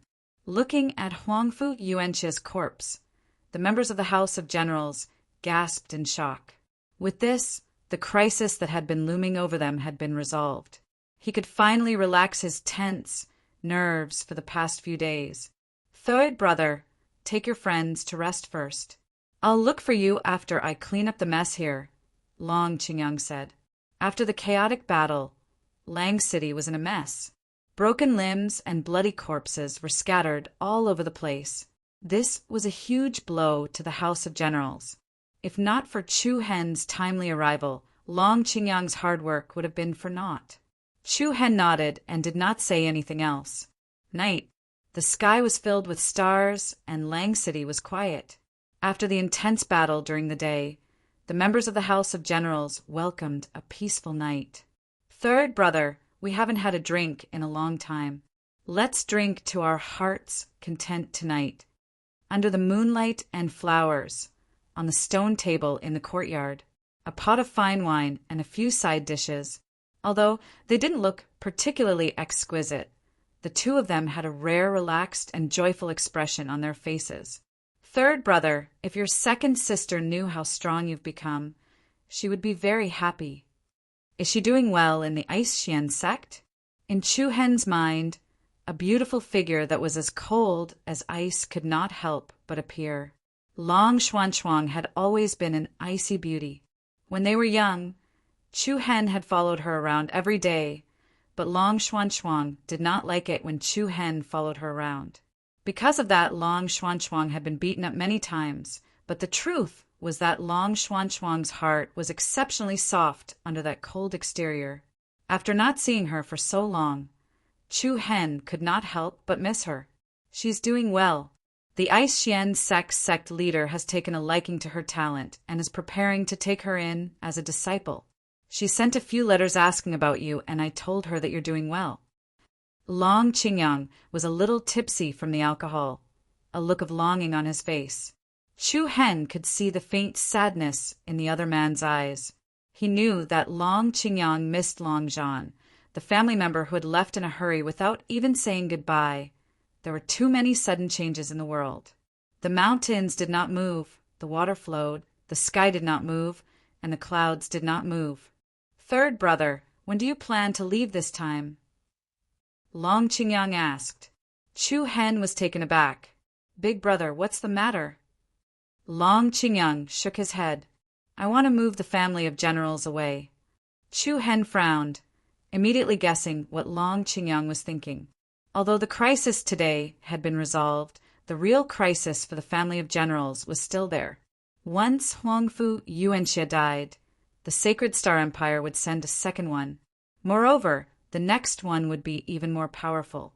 They might even ignore the treaty with the Wind Mist Empire and eliminate Chu Hen and Long Qingyang. In Long Qingyang's opinion, the family of generals was far from being able to go against the Sacred Star Empire. The only thing they could do now was to move away from the Hidden Wind region to protect themselves for now. There have been many changes in the Sacred Star Empire over the past 2 years. The imperial ancestor has regained control of the empire, and all the major forces and families have bowed their heads to him. Even the prestigious Engraver Guild has fallen under the control of the imperial family, let alone the higher academies and martial houses. Is Tensei Prefecture doing well? Chu Hen asked. Long Qingyang shook his head with a bitter smile. Tensei Prefecture is about to fall. What? Chu Hen was shocked. Because Principal Jiang helped us escape from the Sacred Star Empire. The imperial ancestor was so angry that he sent Principal Jiang to the death row to suffer for the rest of his life. Only Song Qinglai, Shadowless, and a few other mentors are left in Tensei Prefecture. Apart from a few students who still have feelings for the academy, there are not many people left. Long Qingyang was drunk. His words were slurred. If he was sober, he would not have said all this to Chu Hen. Crack! Chu Hen clenched his fist so hard that the wine glass in his palm was crushed. Chapter 577.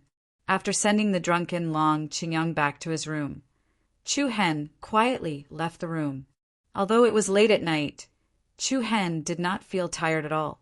Long Qingyang's words seemed to have taken root in his mind and could not be erased. The situation in the Sacred Star Empire had changed drastically. The imperial ancestor had regained control of the royal power, and all the forces had surrendered. Tensei Prefecture was about to fall. The administrator, Principal Jiang, had been sent to prison, and Song Qinglai, Shadowless, and the other mentors would not be able to hold on for long. It could be said that the fall of Tensei Prefecture was all because of him. Apart from that, the people of the clan of generals could no longer stay in the Hidden Wind region. Now that the feud between him and the royal family had deepened, if this continued, it would be difficult to escape the Sacred Star Empire's army. If he did not want to escape, he would have to strike first. Chu Hen's eyes were cold. Should he do the same to the Mu clan of Taishao City? Chu Hen shook his head. This was a good way to deal with Taishao City, but it would not be so easy to deal with the Sacred Star Empire. After all, Taishao City was just a city. Although the Mu clan had more experts than the Sacred Star Empire, the former's defensive awareness was too weak. The Sacred Star Empire was vast and rich in resources. The royal family would probably receive the news the second he arrived at the capital, and there would be no chance or time to set up a formation.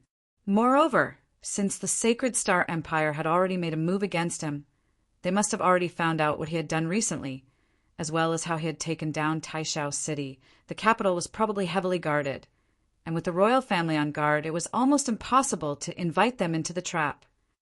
If he could not outwit them, it was even more impossible to use force, not to mention the difference in overall strength between the two sides.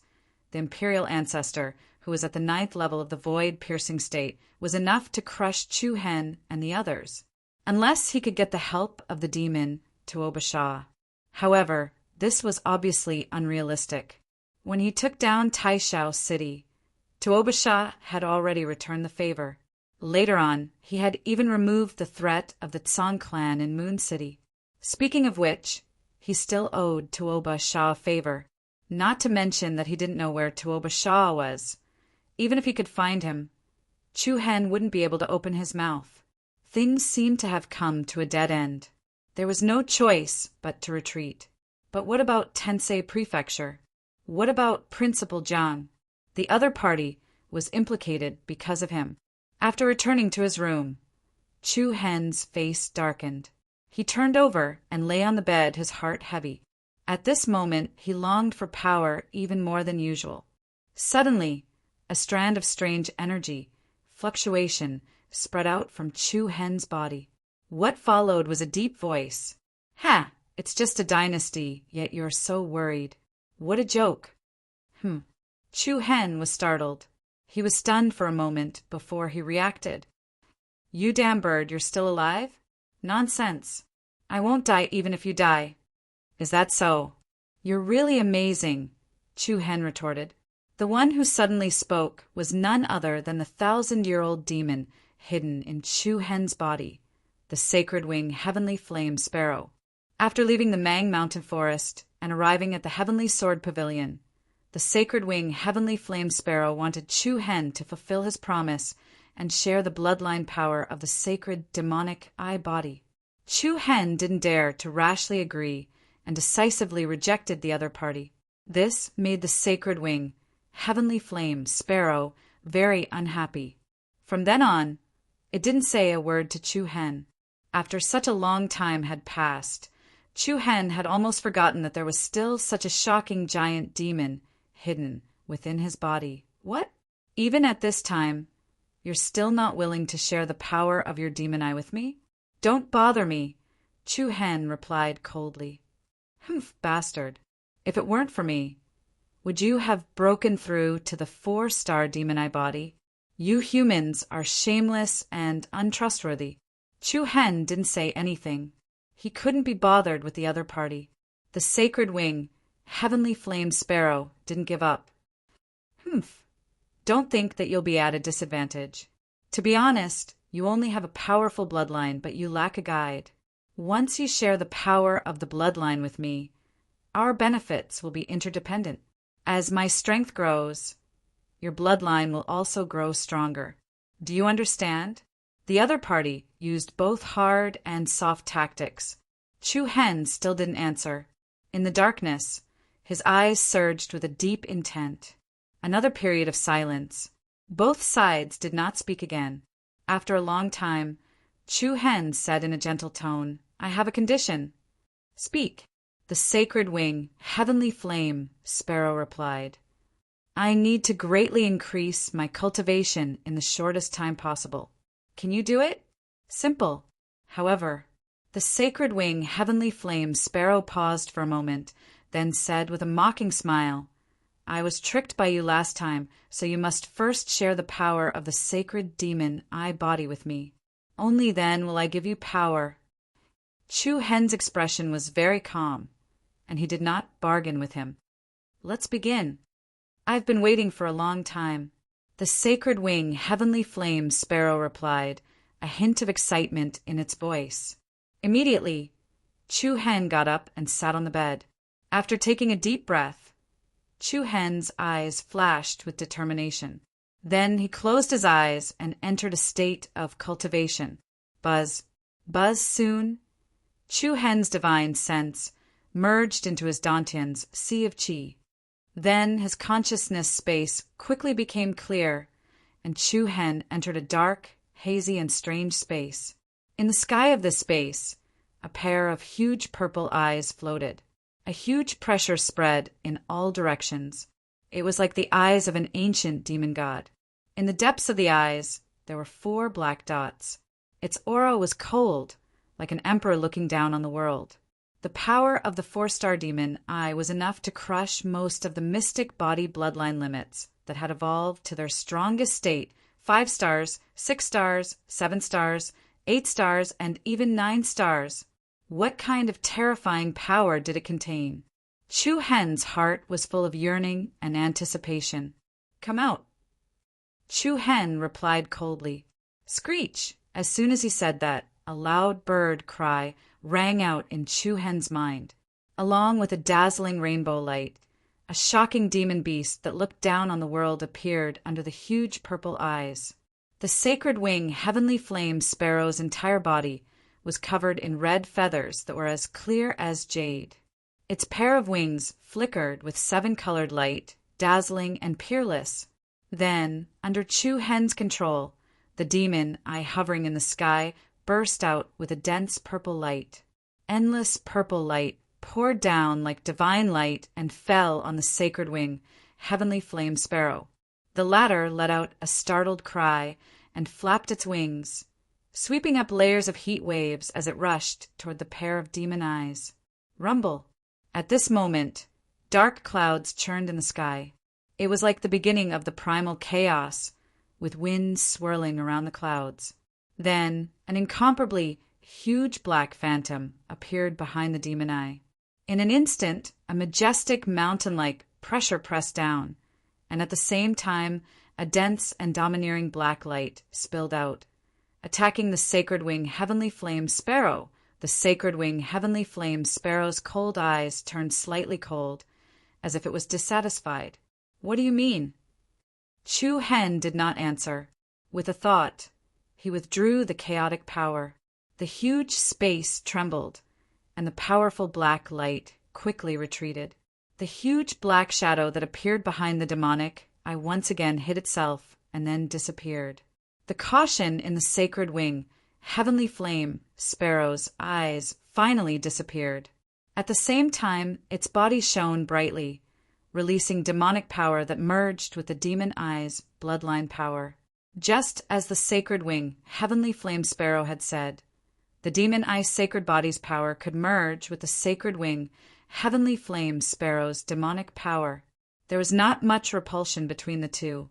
The gorgeous purple demon eye was like the sun in the sky, and the sacred wing, heavenly flame sparrow, seemed to be bathed in holy light.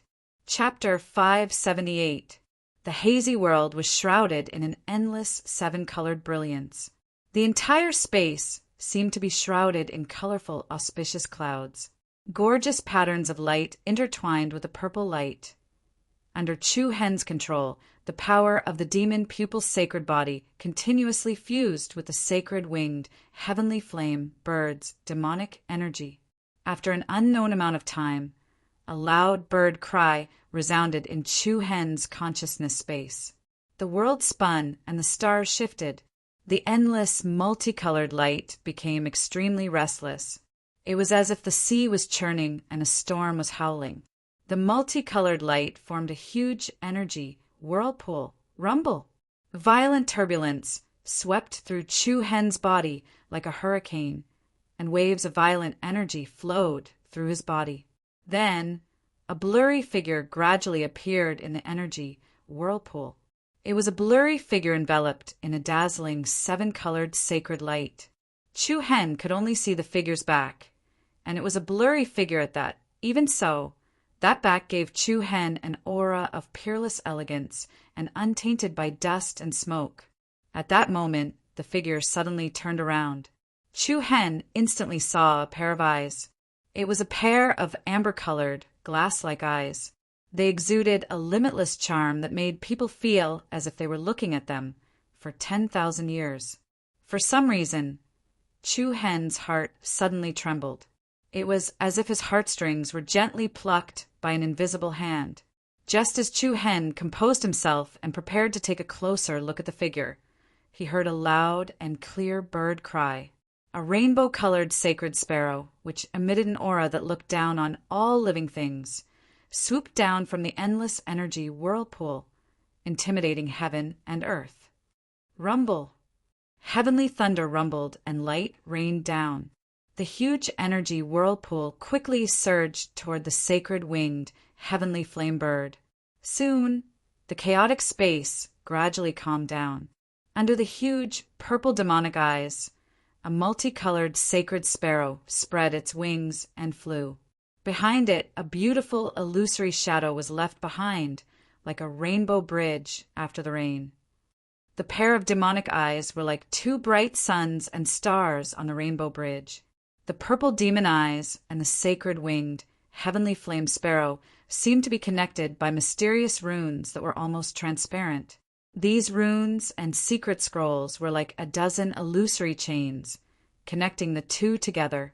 Chu Hen could clearly feel that the bloodline boundary of the demon eye's sacred body was closely connected to the other party's demonic power. "You're quite honest this time." There was a hint of excitement in the sacred wing, heavenly flame bird's voice. This way, as long as the power of Chu Hen's demonic eyes grew stronger, the former's demonic energy would also grow stronger. Humph! Chu Hen snorted and didn't say anything. "Although you have shared the power of Demon Eye's bloodline with me, your own strength will not be restricted, and Demon Eye's power will not be affected at all. You can rest assured about this." The sacred wing, heavenly flame sparrow said. "I know," Chu Hen replied indifferently. Naturally, he could sense whether his power had been weakened or not. The answer was no. Not only that, Chu Hen also found that Demon Eye's power had increased by quite a bit. Just as he had said back in the Thousand Crane sect, the sacred wing heavenly flame bird had been nurturing Chu Hen for a period of time. In the later stages, half of the Demon Eye's power had to be given out, and the normal speed would be reduced by half. However, this was not what the sacred winged, heavenly flame sparrow hoped for. So when the time came, he would think of a way to help Chu Hen's sacred demon pupil body evolve. After all, his goal was to return to his peak as soon as possible. There was only one thing that Chu Hen was worried about. Once the sacred wing, heavenly flame bird returned to its peak strength, would it burn the bridge after crossing the river? After using it, it would kill it again. Of course, since it had come to this, he could only take it one step at a time. If that day really came, Chu Hen wouldn't let the sacred wing, heavenly flame bird manipulate him, even if he had to do everything he could. "I've done what I promised you. It's your turn now," Chu Hen said coldly. "No problem." As soon as he finished speaking, the sacred wing heavenly flame bird glided in the air and shot into the sky. Screech! A loud and clear cry soared into the sky. The sacred wing heavenly flame bird soared into the sky and burst out with a dazzling divine light like the sun. In an instant, an incomparably surging energy surged out of its body and rushed into Chu Hen's body, flowing into his meridians. Oh! As soon as the powerful demon power attacked, Chu Hen's throat couldn't help but let out a muffled sound. An astonishing energy flowed through his entire body, filling every inch of his meridians and swimming into every strand of his flesh. Buzz, buzz! In the Dantian Sea of Qi, the Yuan Dan rotated rapidly. The golden Yuan Dan emitted a flickering light. On the surface of the Yuan Dan, there were 4 strange lines. Pure and powerful energy was being channeled into the Yuan Dan like a flood. The violent fluctuation was like the magma inside a volcano. It was unusually angry. "Kacha!" A slight cracking sound came from within Chu Hen's body. A 5th crack appeared on the Yuan Dan, and at the same time, an aura that was countless times stronger than before leaked out of Chu Hen's body. A breakthrough to the 5th rank of the void-piercing realm. However, the power that filled Chu Hen's major meridians didn't weaken because of this. Instead, it became stronger and stronger. In the room, Chu Hen's body was shining with a gorgeous, colorful light. On the floor and walls of the room, light patterns flowed and runes flickered, forming a strange defensive ceiling array. Ever since Chu Hen left the Sacred Star Dynasty, he had the habit of arranging a defensive array in his room. Otherwise, Every time he broke through, the uncontrollable aura could easily collapse the house. In addition, with the isolation of the array, it was not easy to be disturbed by the outside world. After an unknown amount of time, beams of light suddenly poured out of Chu Hen's body. Kacha! A surging aura gushed out of his body again, and the Yuan Dan and his Dantian sea of qi once again split open the sixth strange line. In the blink of an eye, several days passed. Chu Hen didn't step out of his room these days. Every day there would be people waiting outside his door, but there was no movement. Long, Qingyang, Luo Mingshan, Shilan, and the rest were all secretly puzzled. But this wasn't the first time this happened, so they weren't too worried. Late at night, Sacred Star Dynasty, capital city. The cicadas were silent and the night wind was cool. Red walls and tall buildings looked up, and the sky couldn't be seen in the distance. People didn't sleep, and the night didn't end. Green bricks and white tiles, the city was wounded, and the city was wounded. This was the center of the capital city. In the imperial city, security was tight, and the atmosphere was cold and solemn. In a tall and imposing pavilion, there was actually a little deserted. Looking south from the pavilion balcony, a figure in an evening dress was leaning against the railing, letting the cool night breeze ruffle her silky black hair. This was a young lady with a noble aura.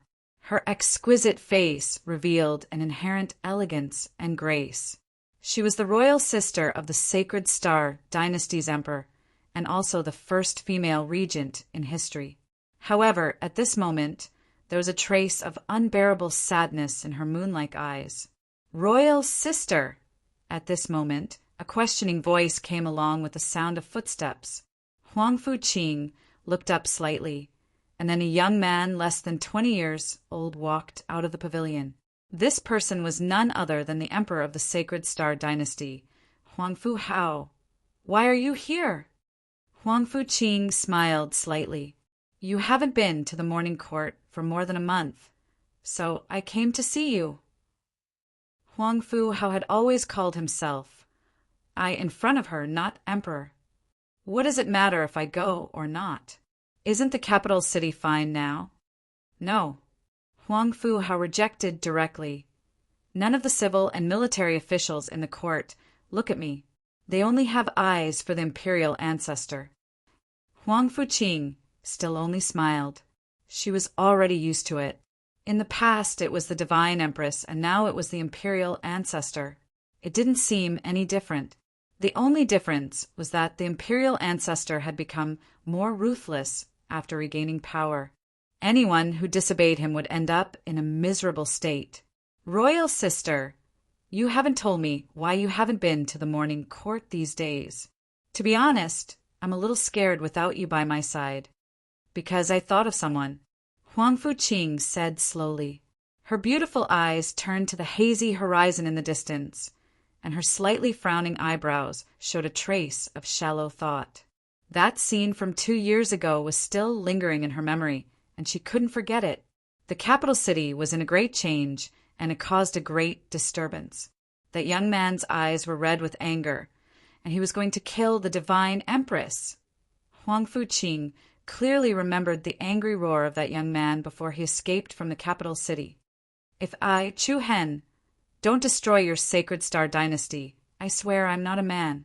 Boundless rage, boundless hatred, and boundless resentment caused countless people's hearts to be marked with a deep mark. Originally, when the imperial ancestor regained power, that storm had gradually subsided.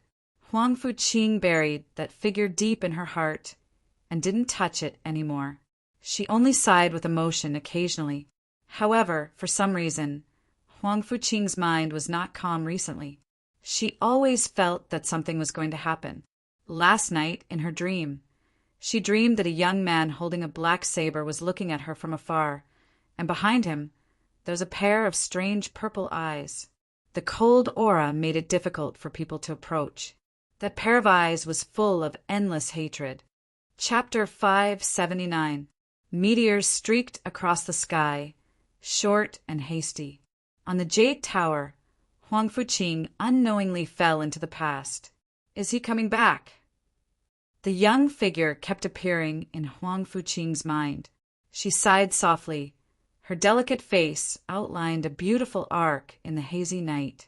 Her eyes slightly drooped as she murmured softly to herself. At this moment, at the border of the sacred star dynasty, within a quiet room in the Hidden Wind region's Lang City, Chu Hen, who had not left his room for quite a few days, suddenly opened his eyes along with an astonishingly powerful aura. Buzz, an invisible power swept out, and a purple light flickered in those deep eyes. The cold deterrence was like a torch that had a penetrating power. Immediately, the restless power outside Chu Hen's body gradually calmed down. The aura that was emitted slowly receded. All the major meridians of his body flowed with surging power energy. In his dantian, a dazzling yuan dan rotated, releasing rich true inner force on the surface of the yuan dan. There were 7 strange lines.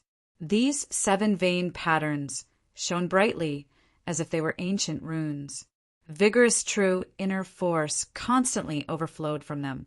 The 7th rank of the void-piercing realm. Chu Hen gently let out a breath of turbid air, then calmed his body and mind. "How is it? Are you satisfied?" The sacred wing heavenly flame sparrow said calmly. "The strength of the royal family's old man has reached the 9th rank of the void-piercing realm." Chu Hen replied, "So what? If you think it's not enough, I can help you break through 2 more ranks." "No need." Chu Hen refused without thinking. After all, on the path of cultivation, it was not always better to be fierce. Once the realm soared too much, it was very easy to cause instability in the foundation, which would affect future achievements. 3 levels could be said to be very big.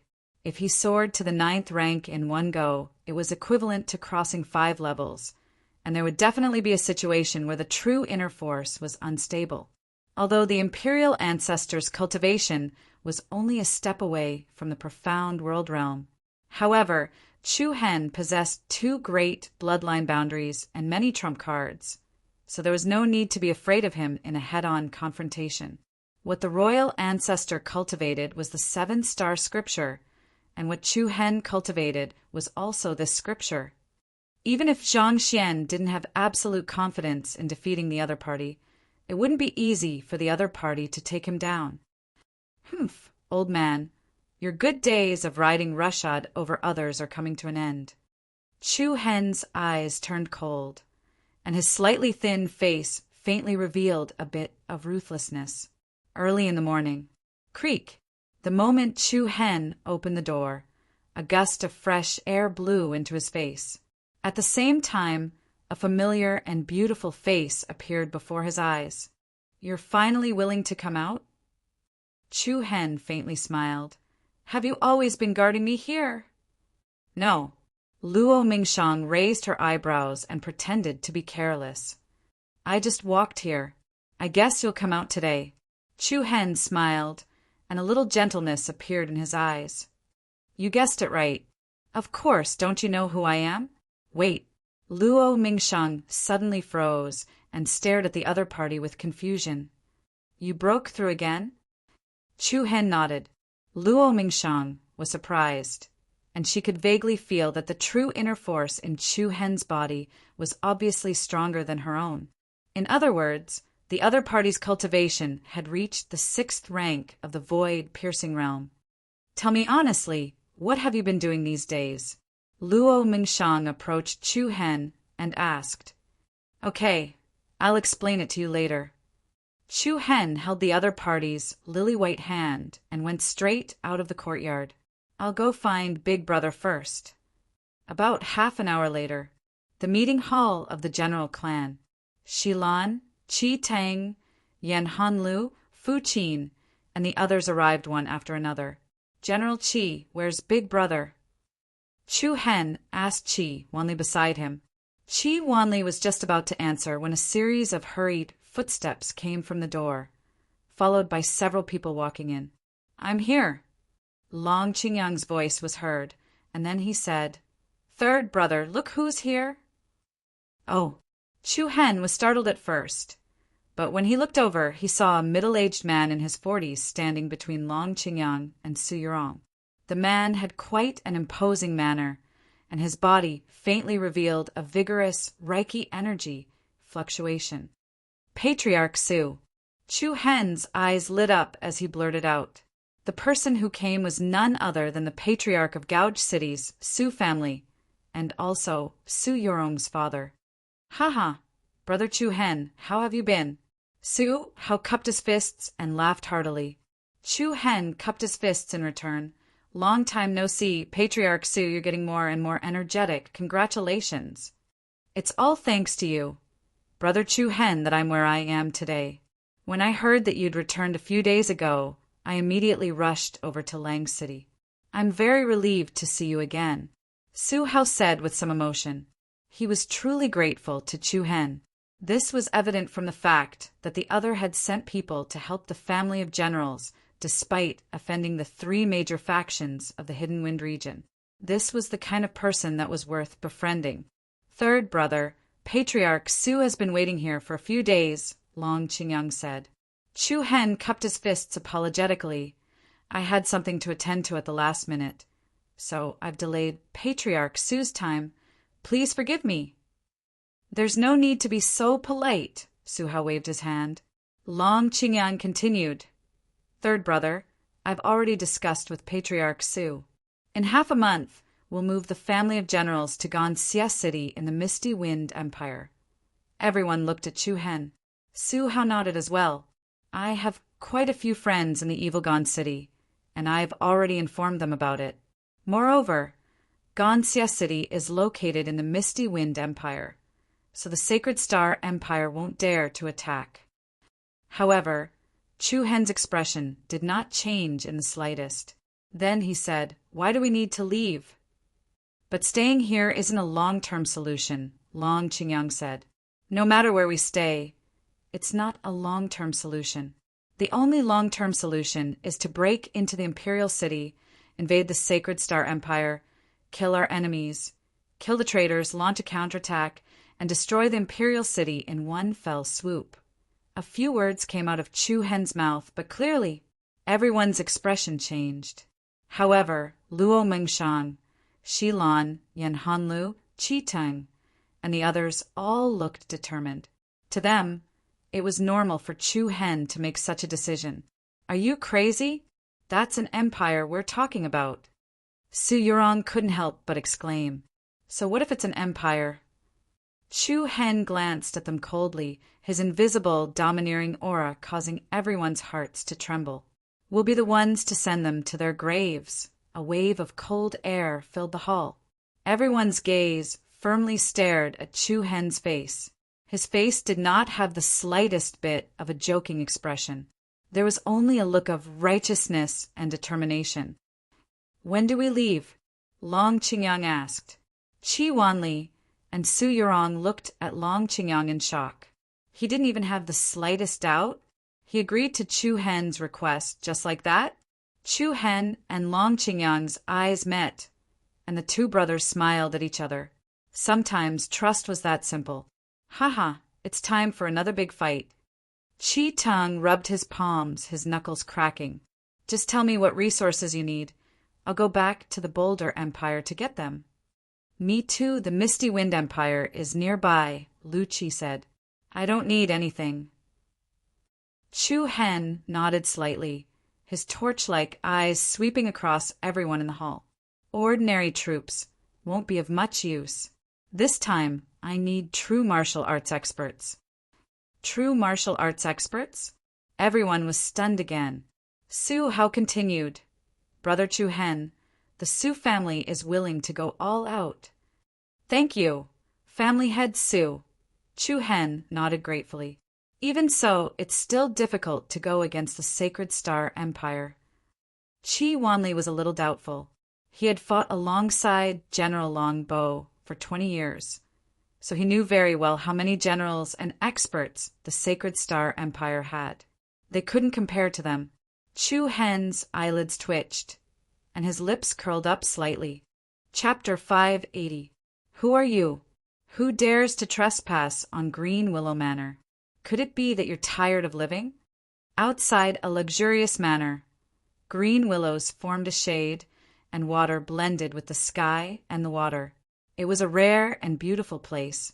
At this moment, the guards outside the manor stared at the dozen or so people coming their way. They were all young men and women, but each of them had an extraordinary aura. If you come any closer, don't blame us for being impolite. Seeing that the group in front of them had no intention of stopping, the guards at the gate put on a fierce expression and placed their hands on their weapons, ready to attack. Long Qingyang is here. Long Qingyang took a step forward and shouted. The powerful impetus was like a thunderclap as it whistled by, causing everyone at the entrance to be blasted to the ground, and they crawled up in panic while revealing astonished expressions. Long Qingyang, hurry! Hurry up and report to the manor lord. What for? Aren't you going to let us in? Qi Ting stepped forward and roared. This time, everyone was so scared that they threw away their weapons. Hey, big guy, don't be so rude. We're here as guests, so we should be more polite, right? Chu Hen. On the side. Lu Qi covered her mouth and smiled, winking at Chu Hen. Chu Hen's handsome eyebrows raised slightly, smiling as he looked at the flustered guards at the door and said, I wonder if Manor Lord Hai is here? Who are you? A guard asked timidly. Please inform Manor Lord Hai that Chu Hen is here to visit. What, you're Chu Hen? Everyone was scared out of their wits when they heard this name. Their faces were pale and filled with fear. You wait here, I'll go. You want us to wait here? I dare you to say that again. Qi Ting roared once more. Qi Ting was tall and stocky, and his eyes were like a mad bull that was about to explode. No ordinary person dared to look him in the eye. Everyone shuddered in fear and quickly changed their words. No, please come in, please come in. Humph, at least you're tactful. The guard wiped the cold sweat off his forehead and led everyone into the manor with a smile. Chu Hen and Long Qingyang walked in front, while the others followed closely behind. After entering the Green Willow Manor, many strange and beautiful sceneries greeted their eyes. Gardens, waterside pavilions, and towers. The emerald green willow trees swayed gracefully like tassels. This beautiful scenery was even more beautiful than the imperial gardens in the imperial palace. This place is really beautiful, Luo Mengchang said casually. If Miss Mengchang likes it, you can ask Chu Hen to bring it down for you, Lu Qi said. That's a good idea. In a few days, the Green Willow Manor will no longer exist in this world. Everyone laughed and chatted without any hesitation. The complexions of the Green Willow Manor guards changed again and again. They were alarmed again and again, wondering what this group of people wanted to do. Just as they entered the lobby, a flurry of hurried footsteps could be heard. Then 7 or 8 figures with strong auras walked in. The person in the lead was the master of the Green Willow Manor, Haibuwang. Master! The guards looked as if they had seen their savior. Haibuwang's face was gloomy. He waved his hand and gestured for them to leave. May I know why young Master Chu and Chief Long have come to my humble abode? Haibuwang's tone was not friendly. To be honest, he had been worried that Chu Hen would come to settle the score with him. Today, Chu Hen had indeed come. Chu Hen smiled slightly. Without waiting for the other party to speak, he swaggered to the master's seat in the middle of the main hall and sat down. An old man standing behind Haibuwang wanted to scold him, but he was stopped by Haibuwang. Manor Lord Hai, I have come here today to discuss something with you. Master Chu Hen, please speak your mind, Haibuwang replied coldly. I need the Green Willow Manor to do me a favor. Chu Hen was calm and unwavering. What favor? It's simple. Help me deal with the Sacred Star Empire. What? Haibuwang's expression changed, and he stared at Chu Hen in shock. He tried to see if Chu Hen was joking, but he could not find it. What kind of joke is this? You want to fight against the Sacred Star Empire? You must be dreaming. You only need to answer me. Do you agree or not? Chu Hen said, "Humph, I'm not going to die. If there's nothing else, you may leave. I still have important matters to attend to." Hai Buwang didn't even think about it before he refused and directly asked him to leave. However, Chu Hen did not have any intention of leaving. His gaze gradually became deep and the smile on the corner of his mouth remained gentle. "Since Master Hai is not willing to work with me, let's settle another score. Under Huangfu Yuanqi's instigation, you attacked my brother and caused the family of generals to suffer great losses. I wonder how Master Hai is going to compensate us? What kind of compensation do you want?" Hai Buwang's expression turned ugly. This little bastard was simply too arrogant. It was true that he was wary of him, but it wasn't to the extent that he was afraid of him. Moreover, this was the Green Willow Manor with many experts. In Hai Buwang's territory, no matter how powerful Chu Hen was, he might not be able to win if they were to fight. The atmosphere in the hall was heavy. However, Chu Hen's face was calm and unruffled. He slowly smiled and said, "It's very simple. Just give me your manor, Lord Hai's life." "What?" Hai Buwang was instantly enraged, and his anger rose to the sky. A strong murderous intent exploded from his body. "You're looking for—" Before he could say the word die, a ghost-like figure flashed in front of everyone. Hai Buwang's pupils constricted violently. Before he could react, an extremely cold and eerie aura assaulted him from behind. At the same time, the strong aura that he emitted was instantly suppressed. "I dare you to try and move." A frivolous voice rang out beside Hai Buwang's ear. Everyone's heart was startled. They saw that Chu Hen, who was sitting on the chair a second ago, was now standing behind Hai Buwang. He was so fast that no one present could catch up. A drop of cold sweat appeared on Hai Buwang's forehead. He suddenly realized that he had underestimated Chu Hen. If they were to fight, Chu Hen could kill him in one move. What do you want?" "I've already said that if you help me deal with the Sacred Star Empire, the grudges between us will be written off. Moreover, after this is done, I will give you a generous reward." "Of course, if you don't agree." Chu Hen paused. He raised his eyelids and said calmly, "Then from today onwards, the Green Willow Manor will no longer exist in the Hidden Wind region. I, Chu Hen, will do what I say." "You?" A threat, a blatant threat.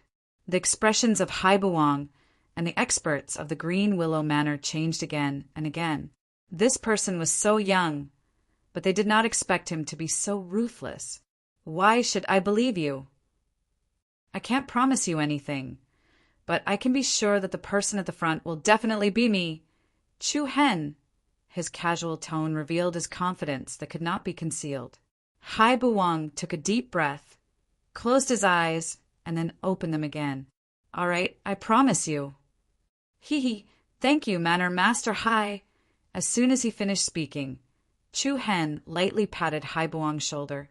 The latter's right hand was involuntarily raised into the air. "Senior Yen, understood." Yen Hanlu understood tacitly. Her figure moved, and she flashed in front of Hai Buwang. A powerful spiritual force gushed out from her Naiwan palace. Yen Hanlu gently raised her jade hand, and the rich spiritual force circulated at her fingertips. In the blink of an eye, it transformed into several tens of dazzling runes. Buzz, buzz! The space faintly trembled, and Yen Hanliu's slender, white finger pointed at the back of Hai Buwang's hand with lightning speed. Hai Buwang's expression changed greatly. Before he could react, he felt a numbing sensation on the back of his hand. In the next instant, the runes on the back of his hand moved like blue veins. Then they turned into a dark red rune that looked like a skull, heart-rending ghost rune. Hai Buwang's eyes widened in anger, and he glared at Chu Hen and the others. When the people of the Green Willow Manor heard the words heart-rending ghost rune, their faces turned deathly pale. This was an extremely tyrannical rune technique, and it was specially used to control death warriors. After being inscribed with a heart-rending ghost rune, it would not immediately activate. Instead, it would have a long incubation period. However, once the incubation period was over, the power of the ghost rune would activate. At that time, it would be a fate worse than death, and one's internal organs would feel like they were about to split open. Who are you? Why do you know how to set up a heart-rending ghost rune? Hai Buwang glared at Yan Hanlu. He wanted to see a hint of avoidance in Yan Hanliu's eyes so that he could determine if this was the real heart-rending ghost rune. After all, ordinary people would not be able to come into contact with this rune technique. However, Yan Hanliu's eyes were as calm as the water in a well, and there was only a hint of disdain on his face. Allow me to introduce you. This is one of the 7 absolute prodigies, Absolute Formation, a core disciple of the Thousand Crane sect, Yan Hanlu. Chu Hen said indifferently, "A Absolute Formation?" Hai Buwang's lips trembled slightly, and then his eyes became dim. Master Hai, don't be discouraged. Chu Hen continued, "The heart-rending ghost rune will need at least half a year to activate. Once you've finished what you promised me, I'll definitely help you undo this technique." Hai Buwang gnashed his teeth in hatred. This time he was completely screwed. There was no way out. Apart from agreeing to Chu Hen, he had no other choice. "You win. Thank you for the compliment." Chu Hen's smile was exceptionally shameless in Hai Buwang's eyes. In truth, Chu Hen had only done this to be safe. After all, these old fellows had fought in the Hidden Wind region for most of their lives. When dealing with them, one had to be careful. Otherwise, no one would know who would be the one to speak in the end. Now that Hai Buwang's life was in Chu Hen's hands, there was no need to worry about Hai Buwang's schemes. Chapter 581. Chu Hen, aren't you a little too ruthless? In a lavishly dressed hall in Sword Crafting City, Lord Pei Shao looked at the heart-rending ghost talisman with the pattern of a skull on the back of his hand and flew into a rage. He pointed at Chu Hen and cursed. "I have already agreed to help you deal with the Sacred Star Empire, yet you're still using such a despicable method against me. What are your intentions?" Facing the furious Pei Shao, Chu Hen was rather calm. "City Lord Pei, why are you so angry? When we return from the Sacred Star Empire, I will naturally help you undo it." "Humph, you make it sound so easy." Pei Shao was even more furious. He said angrily, "What if you die in the Sacred Star Empire? Do I have to fucking die with you?" The moment he said this, the face of Green Willow Manor's manor, Lord Hai Buwang, who had been standing silently behind Chu Hen, instantly paled. "That's right. How could I forget about this? What if Chu Hen fails? You two don't have to worry about this." Chu Hen glanced at the two of them, then said, "I've already sent the method to undo the heart-rending ghost talisman to the Misty Wind Empire. If this operation fails, or if I lose my life in the Imperial City, you can ask the Misty Wind Empire for the method to undo it." Hearing Chu Hen's words, Pei Shao and Hai Buwang's expressions relaxed a little. However, they still hated Chu Hen to the core. In this way, they had no choice but to be led by the nose. Chu Hen laughed inwardly. These old fellows were each more cunning than the other. If he wasn't ruthless, he really wouldn't be able to suppress them. If he didn't hold their lives in his hands, it was hard to guarantee that they wouldn't secretly ally with the Sacred Star Empire. Therefore, Chu Hen had to eliminate all possible dangers. Do you two have any other questions? If not, we'll be going to the Heavenly Beast sect next. Chu Hen said indifferently. The two exchanged glances, and Pei Shao let out a disdainful sneer. "I have to remind you that Dong Guohong, that old bastard, isn't someone that you can casually order around. His temper is famous in the Hidden Wind region. If you want to control him, you'll need to go back and think of a countermeasure." Chu Hen raised his eyebrows, raised his hand slightly, and said, "You don't have to worry about this." "Humph." Pei Shao grunted lightly and didn't say anything further. Chu Hen, Long Qingyang, Luo Mingshan, and the others headed for the Heavenly Beast sect with Pei Xiao and Hai Buang. The area where the Heavenly Beast sect was located was surrounded by mountains and rivers. Not only was this sect famous in the Hidden Wind region, but it was also considered a rather unique force in the entire province. Taming beasts in battle, humans and beasts coexisted. After going through rigorous training, they had a tacit understanding of each other. Their combat power was not as simple as 1+1. Of course, training demon beasts as battle companions was a very challenging thing in itself. However, the Heavenly Beast sect had its own training method. From the beginning until now, the Heavenly Beast sect had tamed a flaming tiger legion, a giant hawk legion, and an armored earth dragon legion with the strongest combat power. Rumor had it that the armored earth dragon was a shelled demon beast with extremely strong combat power and defense. An adult armored earth dragon would at least have the strength of a peak rank 9 spirit beast, and some of them could even grow to the level of a beast king. This was equivalent to commanding a group of void-piercing experts to fight together. In fact, the Heavenly Beast sect was the force with the strongest combat power in the Hidden Wind region. If the Heavenly Beast sect had directly sent out the armored Earth Dragon Legion when they attacked Lang City would probably have been destroyed in just a short while. Approximately an hour later, under the guidance of the disciples guarding the entrance of the Heavenly Beast sect, Chu Hen and the others entered the sect. When they found out that the newcomers were Chu Hen and Long Qinyang from Lang City, the people of the Heavenly Beast sect looked very serious. The interior of the Heavenly Beast sect was extremely vast. At a glance, there were many beast taming grounds, and almost everyone was accompanied by a demon beast. Apart from the Flaming Tiger Legion, the Giant Hawk Legion, and the Armored Earth Dragon Legion, there were many other kinds of demon beasts, such as small and exquisite cats and rabbits, huge raging bulls, and fire pythons with red bodies. These demon beasts, which were usually ferocious, were now tamed like domestic dogs. The Heavenly Beast sect is really something, Qi Ting said with some surprise. Lu Qi nodded. This sect is indeed special.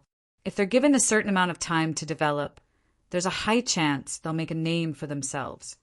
The main thing is that the Hidden Wind region is too small, Yan Hanlu added. Yan Hanlu continued. The number of demonic beasts living here is limited, unless they are close to the 10,000 Beasts Ridge or Mang Mountain Forest.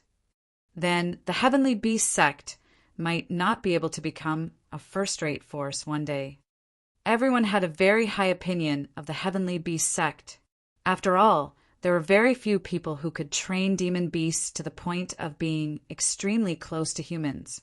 But then again, although there were many kinds of demon beasts in places like 10,000 Beasts Ridge and Mang Mountain Forest, the demon beasts that lived there were also very powerful. If they didn't have enough strength, ordinary sects and forces wouldn't be able to survive there at all. Combining all these reasons, the development of the Heavenly Beast sect was still rather limited. I wonder what business all of you have come to my Heavenly Beast sect for. They'd only just walked in the front courtyard and hadn't even reached the main hall when Dongguahong's deep voice sounded out. Dongguahong had brought a few experts of the Heavenly Beast sect over from afar, and beside him was a completely jet-black leopard. This leopard wasn't very large and was only slightly larger than an ordinary black leopard. However, the aura it emitted was exceptionally heart-palpitating, and upon closer inspection, one would be able to discover that the leopard's fur claws were surrounded by circles of silver lightning markings. With every step it took, the lightning markings that covered its claws would lightly spread out like ripples on the surface of water. Black Lightning, leopard. Jishu, who stood behind Chu Hen, raised her beautiful brows, and she spoke with slight surprise. I never expected that I would be able to see this type of demon beast here. What? Is it very rare? Qi Tung asked. Jishu nodded. Yes, there are very few purebred Black Lightning leopards. This type of demon beast's outer appearance is comparatively ordinary, but adult, black lightning leopards are capable of growing to the strength of a 7th-grade beast king. Its speed is extremely swift, and it possesses the energy of the lightning attribute, and it can transform into lightning attacks. After he finished listening to Jishu's description, Dongguahong, who walked over to stand before everyone, was slightly surprised. In fact, there were very few people in the Hidden Wind region that knew of the black lightning leopard. After all, its figure was too small, and people that didn't know what it was would only take it to be an ordinary black leopard. Once they recovered from their shock, the black leopard would have already left, or their chests would have been pierced by the black lightning leopard's sharp claws.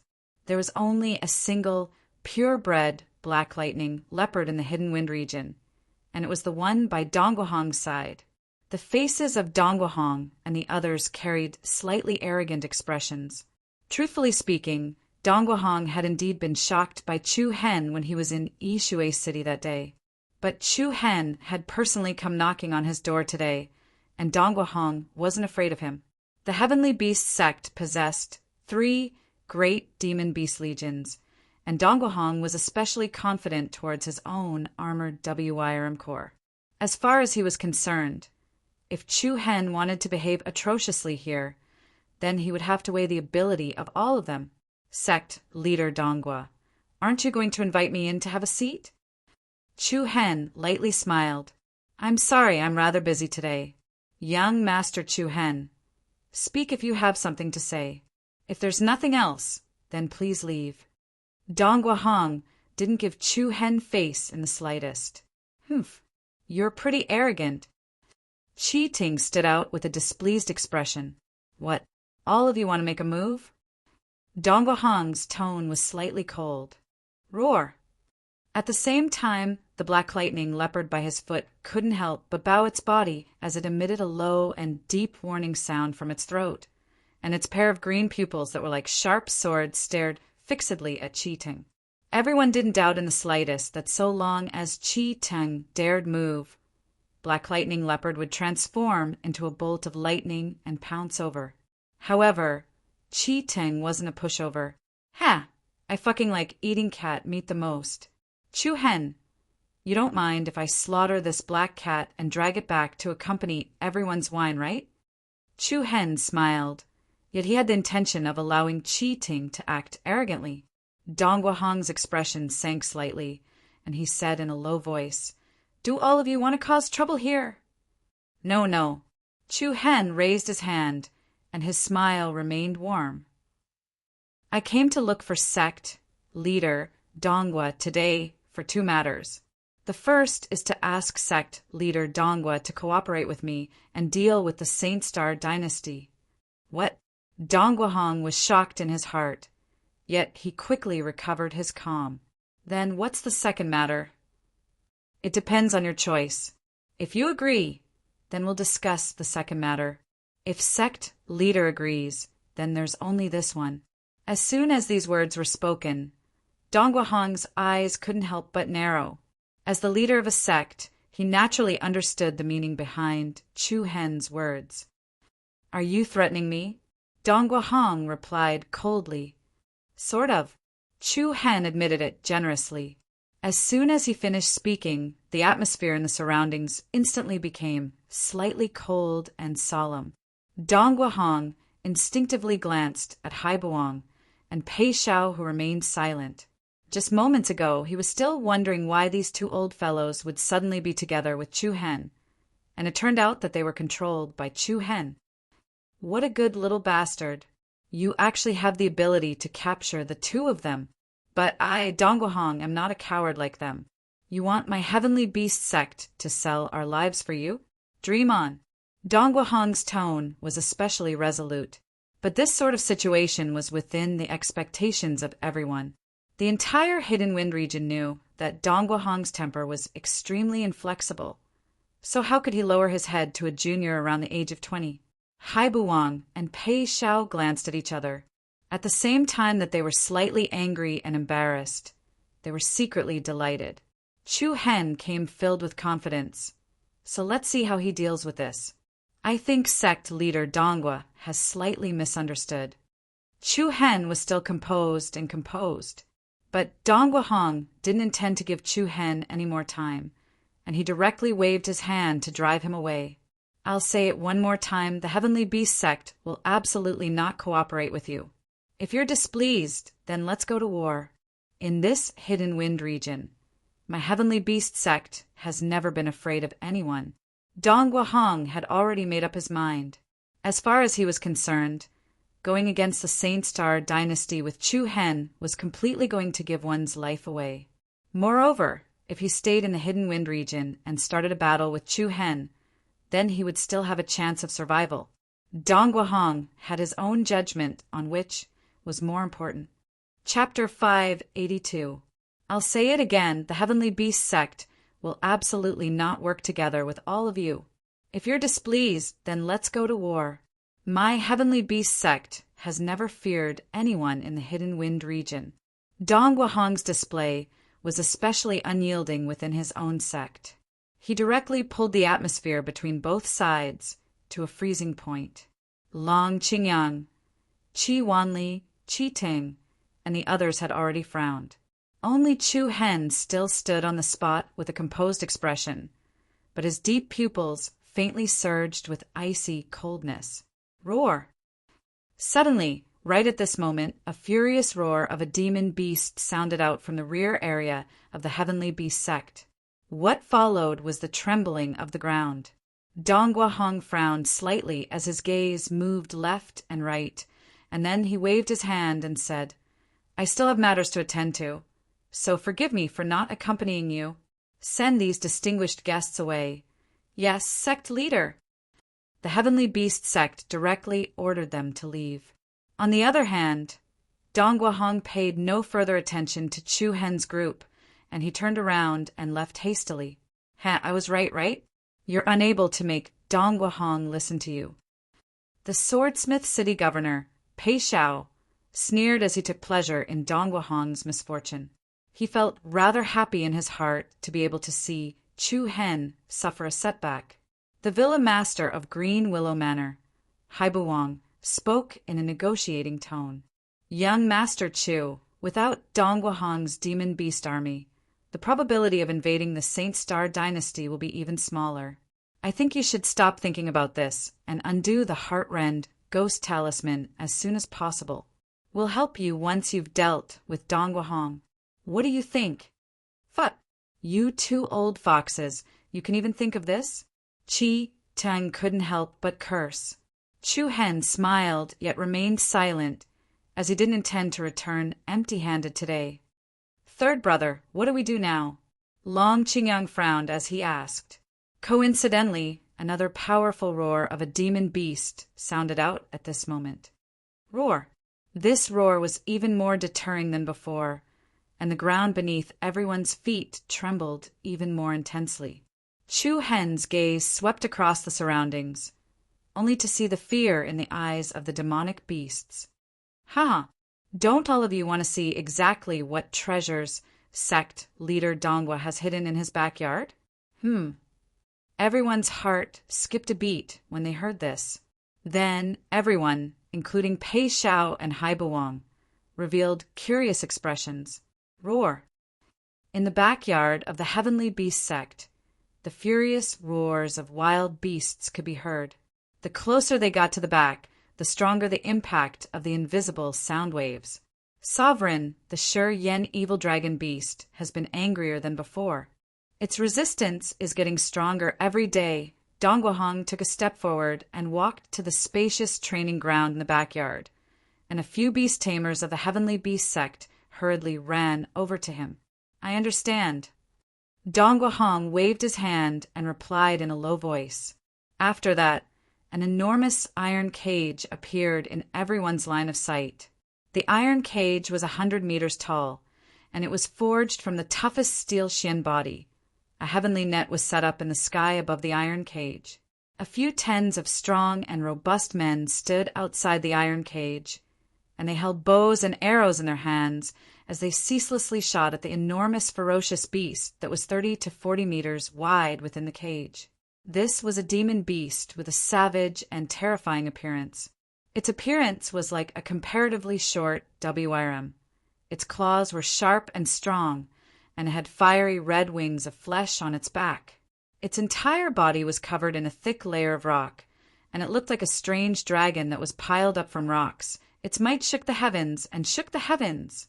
Merely from its outward appearance, one could determine that this was absolutely an extraordinary, ferocious beast. Roar! This ferocious beast resisted and struggled intensely, and 5 thick and heavy dark iron chains coiled around its claws and neck. The iron chains were inscribed with numerous and complicated talisman markings. Obviously, these talisman markings were used to suppress the strength of this ferocious beast. The ferocious beast struggled intensely, causing the iron chains to ceaselessly emit heavy sounds of colliding and interweaving. The ferocious beast within the iron cage became even more furious when it saw Dongwuhong's group arrive. Its enormous eyes that were like flames stared fiercely at Dongwuhong, and it had a rage that seemed as if it wished for nothing more than to swallow Dongwuhong alive. Humph! This beast is still so stubborn. Dongwuhong's eyes squinted as he signaled an old man by his side with his eyes, and the latter nodded and said in a loud voice, "Continue shooting with the ice soul arrows." "Yes!" The few tens of men outside the iron chains replied in unison, and then they raised the bows in their hands to aim at the ferocious beast within the cage. Swish! Swish! Swish! Numerous sharp arrows swept up ghastly coldness as they whistled over, and these arrows instantly shattered into ice when they struck the thick rock armor of the ferocious beast. Along with a wave of cracking sounds, the temperature within the iron cage dropped rapidly as extremely cold mist rose up, and a layer of thick ice swiftly condensed on the surface of the enormous body of the ferocious beast. Roar! The ferocious beast was even more infuriated, and it didn't have the slightest intention of submitting. The iron chains that coiled around its body flickered with waves of light as talisman markings lit up, and it ceaselessly suppressed the might of the ferocious beast. An elder of the Heavenly Beast sect revealed a worried expression as he said, "Sect leader, this beast is becoming more and more irritable, and I'm truly worried that we won't be able to suppress it one day." Another old man shook his head as well. "We've already trained it for 7 years, yet this beast's vicious aura hasn't reduced, but has increased instead, and its strength is growing stronger and stronger." Alas! Dongwuhong's eyes squinted slightly as he spoke in a low voice. "It's precisely because we've exhausted an extremely great amount of energy and price on it that we can't give up. Otherwise, the hard work of these 7 years would have been in vain. But its wild nature is difficult to tame, and blindly wasting time like this isn't a solution. But all of you have to think about how brilliant the future of the Heavenly Beast sect would be once we subdue it. I still have to rely on it to charge out of the Wind Vale region and become an overlord." Dongwuhong's eyes emitted a burning light that wasn't concealed. This demon beast, called the Rock Evil Dragon, was found by the Heavenly Beast sect by chance in a mountain range of demon beasts at the border of the 100 Kingdom region all those years ago. At that time, they'd only brought back an infant. They'd gone through untold hardships before being able to secretly transport it back to the Wind Vale region. The Rock Evil Dragon was a top race amongst Beast Kings, and an adult Rock Evil Dragon was capable of attaining the level of a Grade 8 or even a Grade 9 Beast King. Moreover, there was even a 1 in 1,000 chance that a Rock Evil Dragon at the level of a Beast Monarch would appear. It was comparable to the overlord of the Evil Dragon tribe. Possessing a demon beast at the level of a Beast Monarch was equivalent to possessing a top expert at the Earth Profound stage. This was absolutely something that the Heavenly Beast sect of the past didn't even dare think about.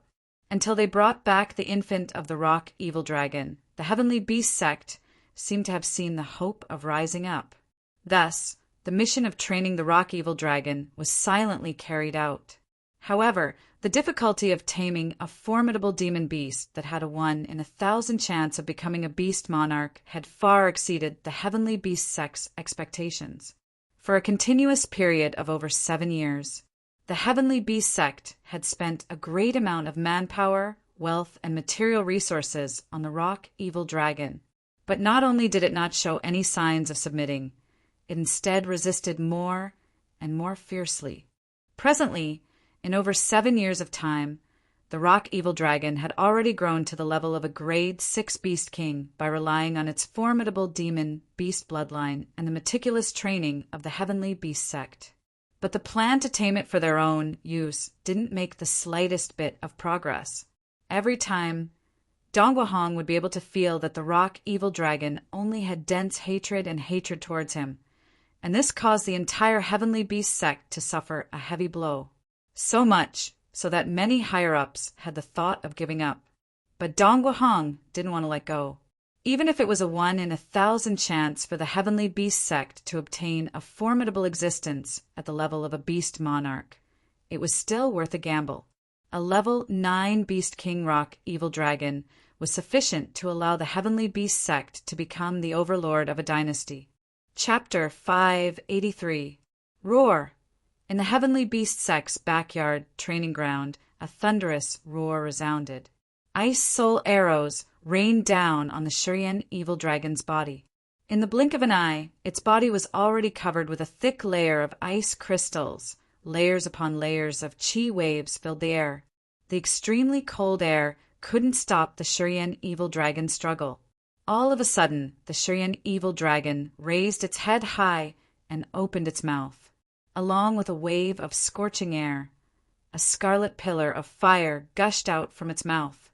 Buzz! The raging flames directly passed through the iron cage's railings and pounced on the sturdy men holding bows and crossbows. What? Step back!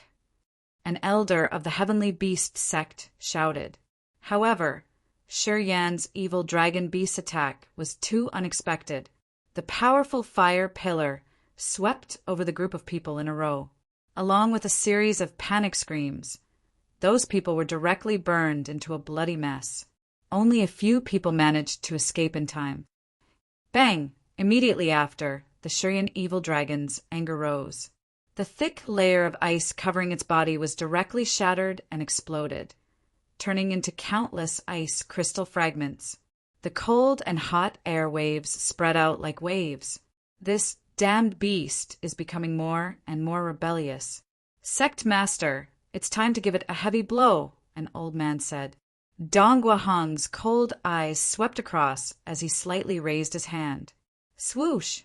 The black thunder leopard beside him suddenly turned into a shadow and flew out.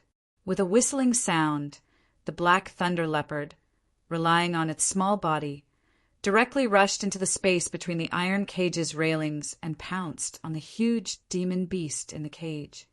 Roar! Facing the black thunder leopard, the Shurian evil dragon arched its body, and its huge fiery red eyes revealed a strong disdain. It raised its huge sharp claws and attacked the opponent.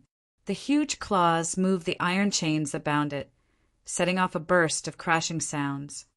Bang! Shurian's evil dragon beast's claw fiercely collided with the dark thunder leopard's skinny body.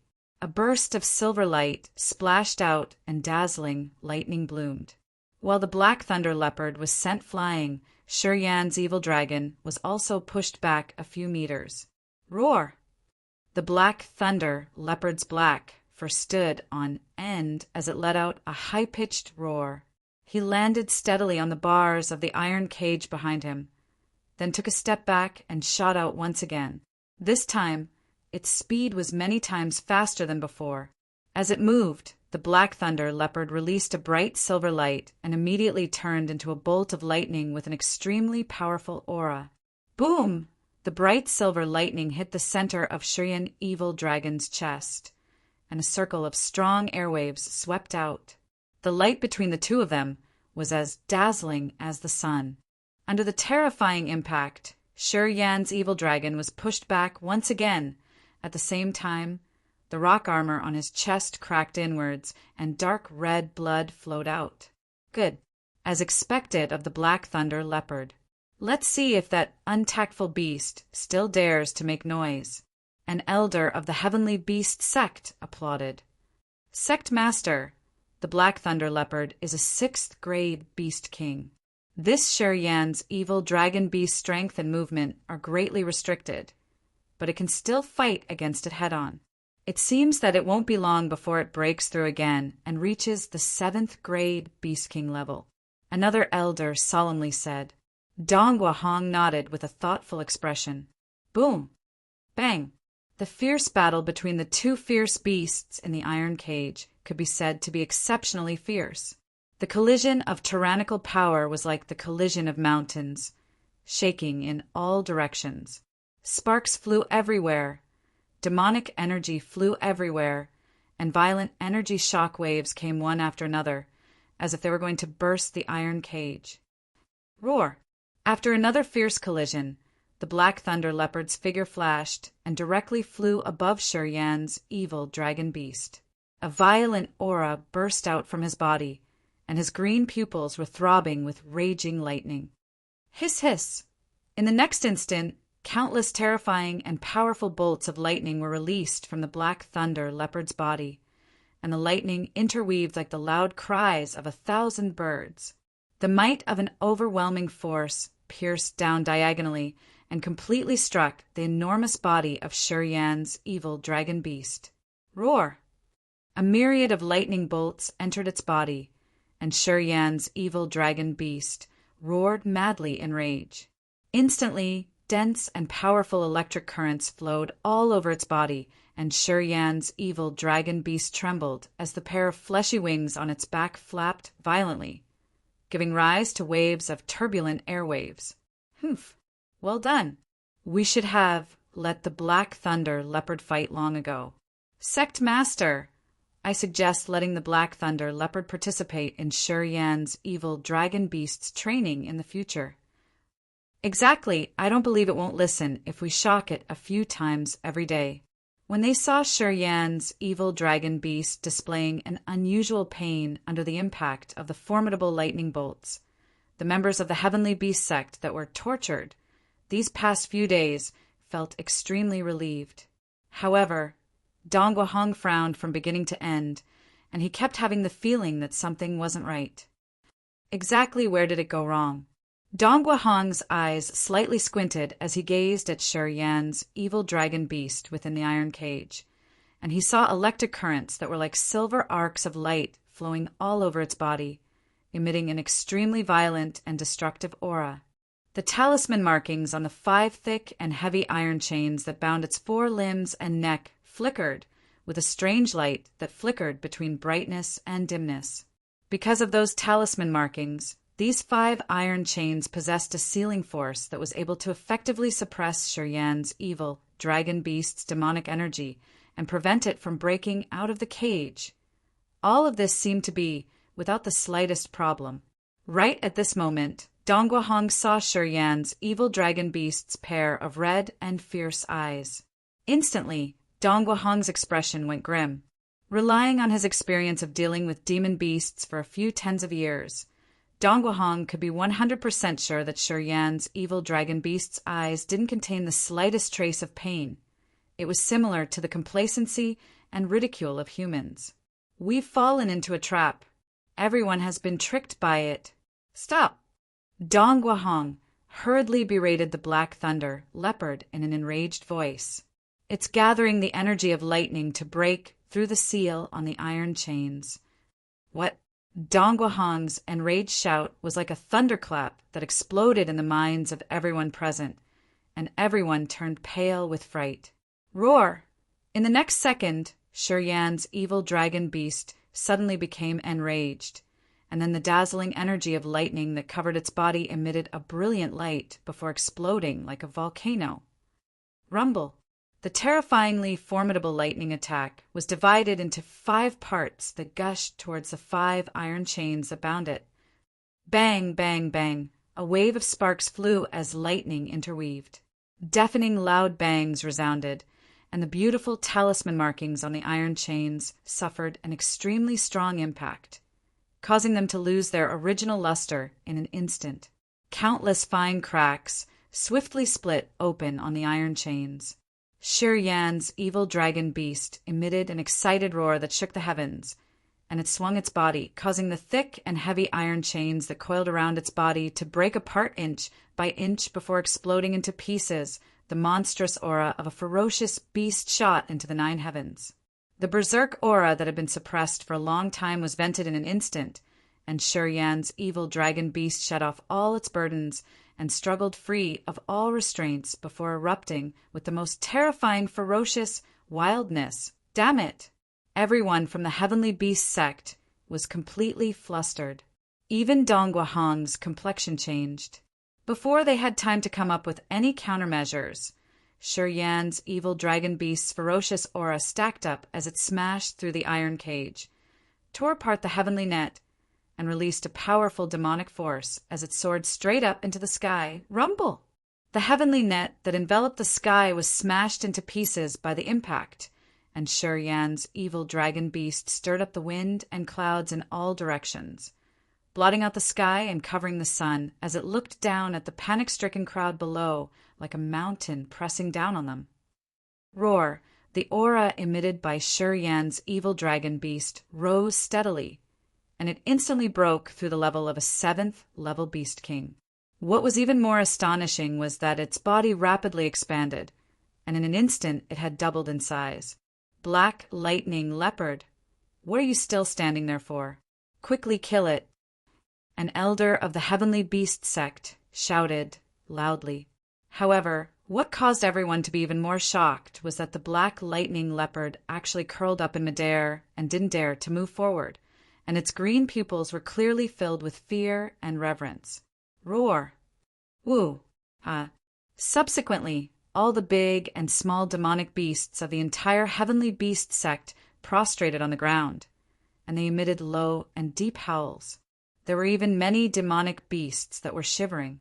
It was as if they were subjects that had seen their king. This kind of fear originated from the difference in their bloodlines. Beast Emperor, this is a beast emperor, a senior old man said in a trembling voice. Only an existence with the bloodline of a beast emperor could make all the demonic beasts feel such fear, and only Shuriyan's evil dragon beast with the bloodline of a beast emperor could grow to such an extent in a short period of 7 years. Only a demonic beast with the bloodline of a beast emperor would be so difficult to tame. There was a 1 in 1,000 chance that the Heavenly Beast sect had really encountered it, and it was indeed an overlord existence among the Shuriyan's evil dragon beasts. However, Dongguahong wasn't the slightest bit happy at this moment. Once the Beast Emperor was out of the cage, it was completely impossible to capture it again. In the sky above the 9th heaven, dark clouds surged. Shuriyan's evil dragon beast's aura had directly reached the peak of the 7th level Beast King level, and its huge meaty wings swept up a frenzied hurricane. The rock skin on the surface of its body rapidly heated up, and it turned into a boiling, deep red. Roar! In the next instant, a heat wave struck like a falling meteorite. Shuriyan's evil dragon beast set off an endless destructive aura as it swooped down towards the people of the Heavenly Beast sect below, and the terrifying oppressive feeling caused countless people to be unable to breathe. A thick threat of death rushed into everyone's heart. However, at this critical moment, a bright silver ray of light traversed across the void. Boom! A loud thunderclap resounded, and a monstrous, raging tide of energy exploded in the sky. The blue dome of heaven dimmed, and the earth lost its color. A fiery red halo swayed in the sky above the Heavenly Beast sect. Like ripples on the surface of the water, it swept out. The powerful airwave crushed down all the way, and countless disciples and demonic beasts of the Heavenly Beast sect were shaken to the ground. Houses and buildings collapsed with a loud rumble. The sky was about to collapse, and Shuriyan's evil dragon beast, whose ferocious aura shook the heavens, shockingly stopped in the sky. And below it a young figure was holding its incomparably huge and hideous head with a single hand. Chapter 584.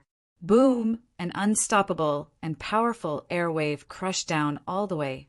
Many disciples and demonic beasts of the Heavenly Beast sect were directly shaken to the ground. A large area of buildings collapsed with a loud bang, and a monstrous red halo spread out endlessly in the sky above the heavenly beast sect.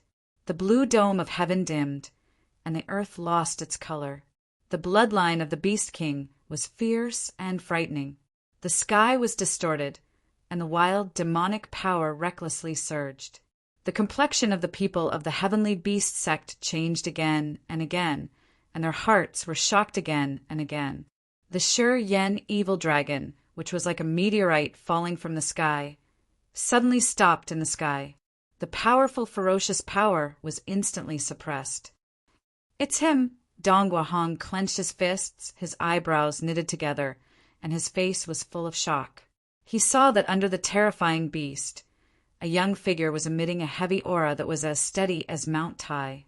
Chu Hen raised one of his hands, and his palm pressed against the huge head of the Yen evil dragon. One man and one beast, the proportion of the body size was particularly uncoordinated. The opponent's claw was bigger than Chu Hen's whole body, and Chu Hen pressed against the opponent's huge body, and his arm didn't even tremble. It was as if he was lifting a heavy mountain, and his strength was enough to pull up the mountains and rivers. Roar! The Yen evil dragon let out a deep and angry roar, and its huge eyes emitted a strong, ferocious power. However, Chu Hen's eyes met with it. Without waiting for the Yen evil dragon to attack again, Chu Hen's eyes focused, and a strange power fluctuated. His deep pupils suddenly turned into a demonic purple. Buzz, buzz, violent power fluctuations spread between heaven and earth. The 4 black dots in the purple pupils rotated in a clockwise direction. Demon Eye's illusion technique. In an instant, the Yen evil dragon felt that the surrounding space had fallen into a distortion, and endless darkness swallowed the sky and the earth, directly shrouding it. Roar! The Yen evil dragon's eyes were filled with a lot of uneasiness. The boundless darkness was like a prison from hell that would never see the light of day. It subconsciously wanted to attack Chu Hen, but before it knew it, Chu Hen had already pulled away from it. Chu Hen, who was clearly in front of him a second ago, was now standing 100 meters away. He stood quietly in the darkness, as if he was an emperor who controlled the life and death of this space. A pair of huge purple eyes suddenly appeared behind Chu Hen. They were like the eyes of the ancient demon god that was about to pass judgment on his evil dragon. Roar! Shuyan's evil dragon became more and more restless. Its heart was trembling. It was really trembling. The young man in front of it gave it the urge to submit. The power of illusion quickly spread out. In just a few blinks of an eye, Shurian's evil dragon beast seemed to have sunk into a quagmire. Its terrifying aura was suppressed to the extreme. Whoosh! Chu Hen gazed at Shurian's evil dragon beast and said with an indifferent voice, "Serve me for 50 years. Today I will spare your life. After 50 years, I will give you back your freedom." The majestic voice made it hard for Shurian's evil dragon beast to resist. It stared at Chu Hen in front of it. After struggling for a while, the murderous aura in its eyes gradually subsided. What's going on? What does that guy want to do? People of the Celestial Beast sect looked at the scene in the sky with a puzzled face. Chu Hen was still pressing his hand on Shurian's evil dragon beast's head. However, unexpectedly, the murderous aura of Shurian's evil dragon beast gradually calmed down. How is this possible? What sorcery did he use? It should be known that Shurian's evil dragon beast had been trained by the Celestial Beast sect for 7 years, but its murderous aura had never subsided. Who would have thought that in such a short period of time, Chu Hen would be able to pacify its rage? In the next moment, Chu Hen suddenly turned over and steadily landed on Shurian's evil dragon beast's head. Roar! Accompanied by an earth-shaking roar, a transcendent and terrifying pressure pressed down. People of the Celestial Beast sect, who had just steadied themselves, almost fell to the ground. Chu Hen stood proudly on the evil dragon beast sect's head, looking down at Dong Guahong and the others. His bearing was extraordinary, and his sharpness was fully revealed. This, everyone in the room was stunned. Not only Dongwahong and the people of the Celestial Beast sect, Haibuang of Green Willow Manor, Pei Xiao of Sword Crafting City, as well as Long Qingyang, Qi Tang, Yanhanlu, and the others were all astonished. Shiyan's evil dragon beast sect didn't shake off Chu Hen, allowing him to step on its head. It was obvious that this 7th-level Beast King Demon Beast with the bloodline of a Beast Emperor had submitted to Chu Hen. Chu Hen had only used a few seconds to accomplish the task that the Celestial Beast sect had spent 7 years to accomplish. As the saying went, only the strong could truly make others submit to them. Chu Hen, return Shiyan's evil dragon beast to us, and I promise to help you deal with the Sacred Star Empire. Dongwahong shouted in a deep voice. The people of the Celestial Beast sect all looked solemn, and their expressions turned serious. However, Chu Hen revealed a frivolous smile. "Haha, sect leader Dongwa, you've misunderstood from the very beginning. Chu Hen, didn't come looking for you today to beg you to cooperate with me. Let me ask you, what qualifications do you have to negotiate with me?" Roar. Accompanied by an earth-shaking roar, the aura that Chu Hen emitted was like a mountain, oppressing everyone so much that they couldn't breathe. Previously, when Chu Hen and the others had entered the Celestial Beast sect, Dongwahong had put on an arrogant attitude. But now he had been beaten to the point that he had to raise his head to look at the other party. Long Qingyang, Qi Tang, Qi Wanli, and the others naturally felt refreshed. However, Haibuang and Pei Xiao kept quiet and didn't say anything else. Even though they had always thought that Chu Hen was a ruthless character that was very difficult to deal with, they had still underestimated him. The bloodline of the evil dragon was so noble and strong that it caused all the demon beasts of the Celestial Beast sect to prostrate on the ground and not dare move rashly. How could the Celestial Beast sect resist this? How could Dongwahong discuss terms with Chu Hen? The words he said earlier, "If you're displeased, then let's go to war. My Celestial Beast sect has never been afraid of anyone in the region of Hidden Wind," had become the greatest joke. They'd lost. They'd completely lost. Chu Hen gazed at Dongwahong and the others who had extremely unsightly expressions, and he said, "I'll be waiting for all of you at Lang City half a month from now. If sect leader Dongwa is willing to come, then the Celestial Beast sect will be the ally of the Celestial Beast sect, and I, Chu Hen, will never treat my friends unfairly. If all of you look down on me, Chu Hen, then I won't force you. I've already said everything, so I'll take my leave now." These words that carried extremely deep meaning caused Dongwahong's heart to be unable to help but tremble. After that, Chu Hen didn't give Dongwahong any chance to speak, and he directly said to Long Qingyang and the others, "Let's go! Roar!" The celestial evil, draconic beast flapped its wings and rose into the air, causing layer upon layer of monstrous waves of the sky as it carried Chu Hen away in a mighty manner. "Manor Master Hai, City Governor Pei, see you at Lang City half a month from now." Long Qingyang lightly smiled as he left with the others from the Celestial Beast sect. Hai Buang and Pei Xiao exchanged glances, and they both saw the shock in each other's eyes. On the other hand, at this moment, Dongwahong couldn't help but fall into deep contemplation as he watched Chu Hen ride the celestial evil, draconic beast into the horizon. Lang City, a wave of celebratory shouts resounded throughout the city.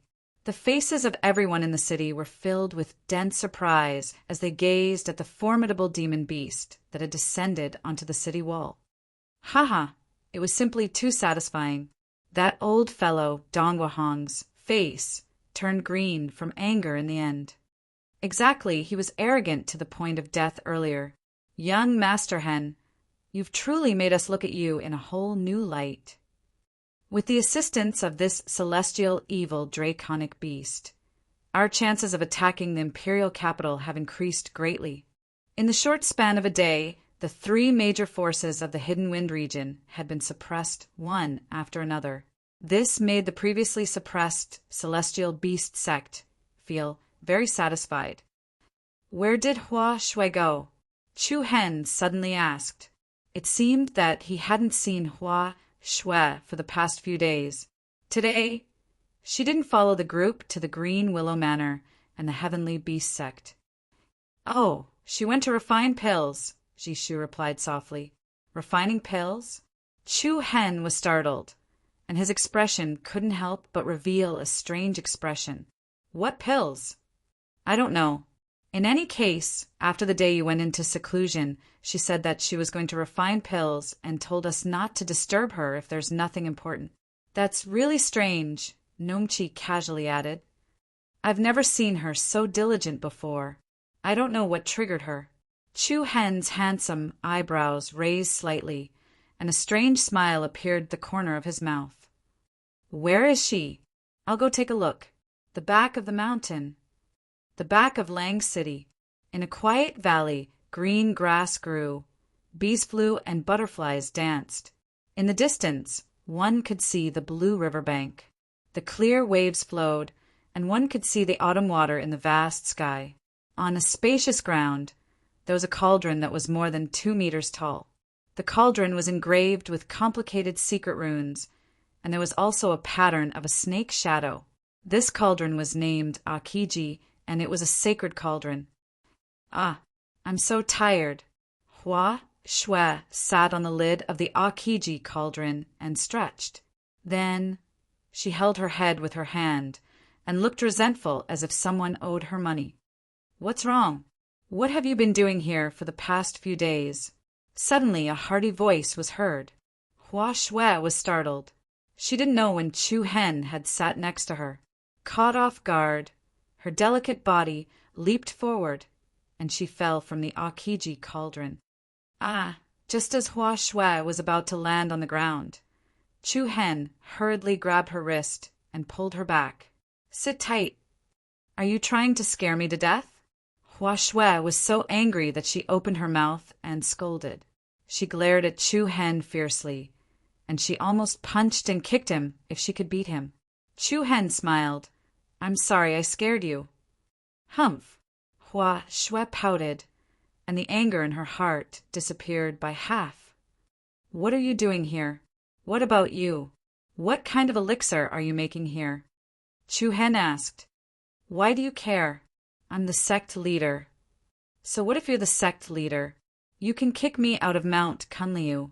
To have a sect leader like you, it's really 8 lifetimes of bad luck. Hua Shui was not threatened by Chu Hen this time.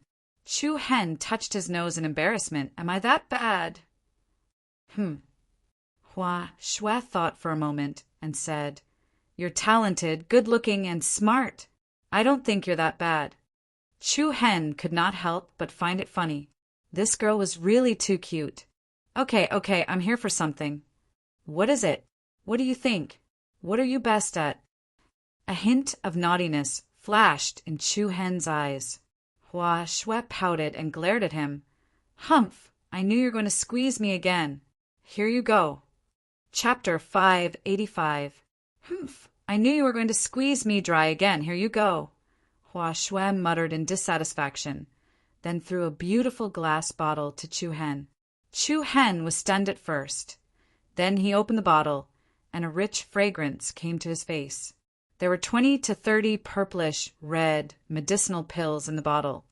This is Violent Blood Earth Restoration Pill. Hua Shui said. Oh. Chu Hen's eyes brightened. He had heard of the name Violent Blood Earth Restoration Pill. After consuming this medicinal pill, it could cleanse one's meridians, nourish one's qi, and allow Wu Xiu to break through the bottleneck in a short period of time, increasing his cultivation strength. However, this Violent Blood Earth Restoration Pill had a limitation. It did not have much effect on Wu Xiu, who was in the middle and later stages of the void-piercing state. In other words, this medicinal pill did not have much effect on Chu Hen. However, for those who were in the early stages of the void-piercing state and below, it was definitely a great supplement. You've been refining this medicinal pill for the past few days? Chu Hen raised his eyebrows. What else? Hua Shui clenched her teeth and said, "A few days ago, I heard Sister Shilan and Miss Mengchang chatting, saying that you might go against the Sacred Star Empire. I knew you would definitely ask me to refine medicinal pills for you to increase the strength of the family of generals. Since I can't run away, I might as well finish refining the violent blood earth restoration pill for you." The more Hua Shui spoke, the more she regretted. It seemed like he had been busy for so long. What was it for? She did not owe Chu Hen anything. Why did he want anything? She wanted to help. This time she was so proactive. However, Hua Shui also knew that no matter how she rejected, Chu Hen would find a way to make her agree to help in the end. Perhaps I owed him in my previous life. Hua Shui sighed. Looking at the other party's conflicted look, Chu Hen was stunned, then patted her head like an elder brother. "You've become smarter this time." "I have always been smart," Hua Shui retorted. "No matter what, thank you for this time. If you want anything in the future, just tell me. As long as I, Chu Hen, can take it out, I will definitely give it to you." "Really?" Hua Shui's eyes brightened. "Of course. Then follow us back to Mount Kunliu." "Sure. After I've settled everything here, I'll go back with you." Chu Hen had already made up his mind. Regardless of Gong Yangyu's intentions in passing the sect master's keepsake to him, he still needed to give the four ladies an explanation. This way, they wouldn't have let down their hard work during this period of time. "In that case, you'll have to go all out against the Saint Star Empire this time around. Don't let anything happen to you. Otherwise, we won't know what to do." Hua Shui said worriedly. Chu Hen heaved a sigh of relief. He got up and stood on the green child cauldron. He looked at the vast mountains and rivers in front of him, and a strong desire to fight flashed in his eyes.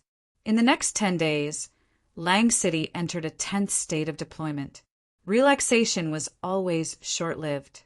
Only after experiencing the wind and rain would one cherish the sunny days more. Chu Hen distributed the violent blood earth restoration pill to the many higher-ups of the clan of generals. Then, in just a few days, the overall strength of the clan of generals had a significant improvement.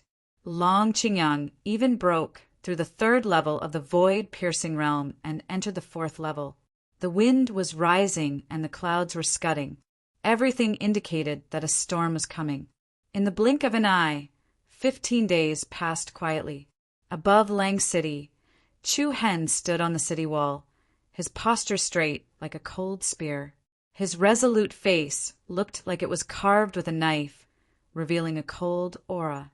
Long Qingyang, Luo Mingshan, Shilan, Qi Tang, Fu Qin, Yan Hanlu, and other experts stood on either side of him.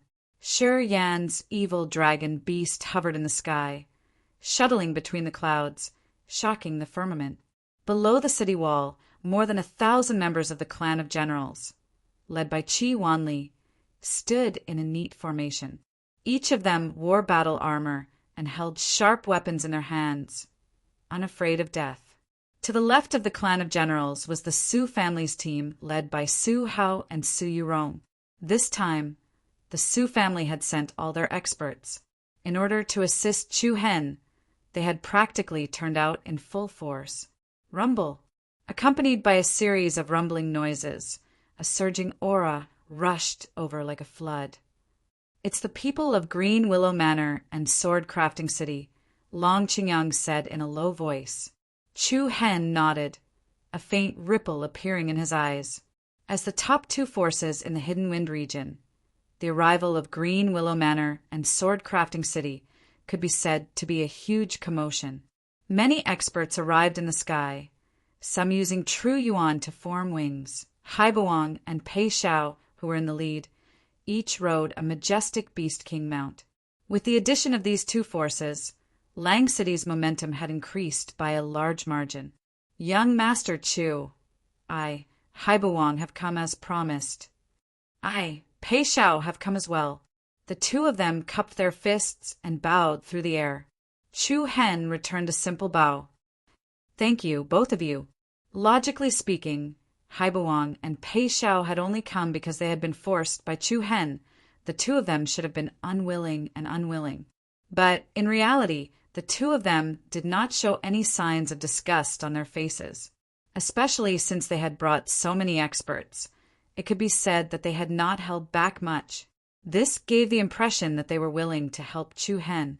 As for the reason behind it, everyone had a tacit understanding.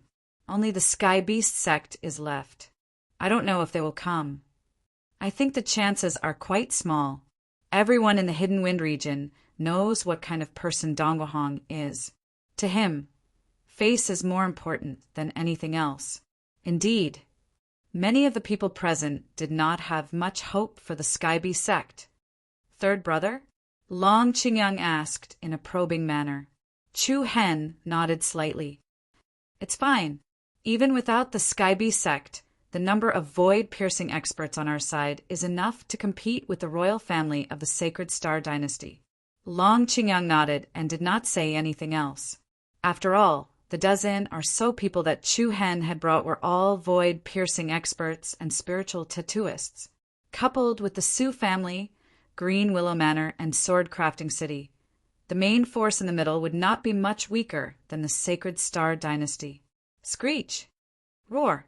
At this moment, a loud and high-pitched cry of a demonic beast suddenly came from the sky ahead. The hearts of everyone in Lang City brightened. The sky and earth in front of them were dark, as if a black wave was sweeping over. The sky was dark and the earth was dark. On the road, an army of flaming tigers and wolves was imposing. Wherever they went, it was as if thousands of soldiers were fighting and overturning rivers and seas. In the sky, the giant eagle team was moving as fast as lightning. The majestic eagles shuttled through the wind and clouds like flowing light shuttles. However, the most eye-catching was the demonic beast team behind the flaming tigers and wolves. It was a demonic beast with a strange appearance and a huge body. This demonic beast looked like a giant crocodile, with sharp claws and a sinister head. However, it also carried a round, hard shell on its back. The hard shell was covered with sharp, diamond-shaped thorns. The armored Earth Dragon team. Everyone was surprised. This guy. Haibuwang murmured softly. He exchanged a glance with Pei Xiao and nodded at each other. Dongguahong's actions were truly surprising. He had even taken out the armored Earth Dragon team's capital. Soon, the giant eagle team, the flaming tigers and wolves, and the armored Earth Dragon team had arrived in front of Lang City. They were vast and mighty, toppling mountains and overturning seas. Even the earth was shaking violently and restlessly. Roar! Dongguahong rode on the dark lightning leopard as he flew over, and dense resolution could clearly be seen on his face. Young Master Chu. Dongguahong cupped his fists. Sect leader Donghua, you've been waiting for a long time. Chu Hen smiled lightly. From the beginning, Chu Hen was rather composed. As far as he was concerned, Dongguahong would definitely come. Because Dongguahong was an ambitious person, Dongguahong was unwilling to stay in the Hidden Wind region and had always been waiting for an opportunity. Dongguahong failed when he started training the Shi Yan evil dragon beast.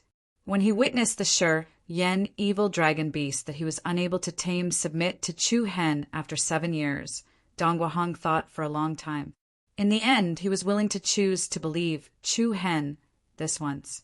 Young Master Chu, my heavenly beast sect has arrived.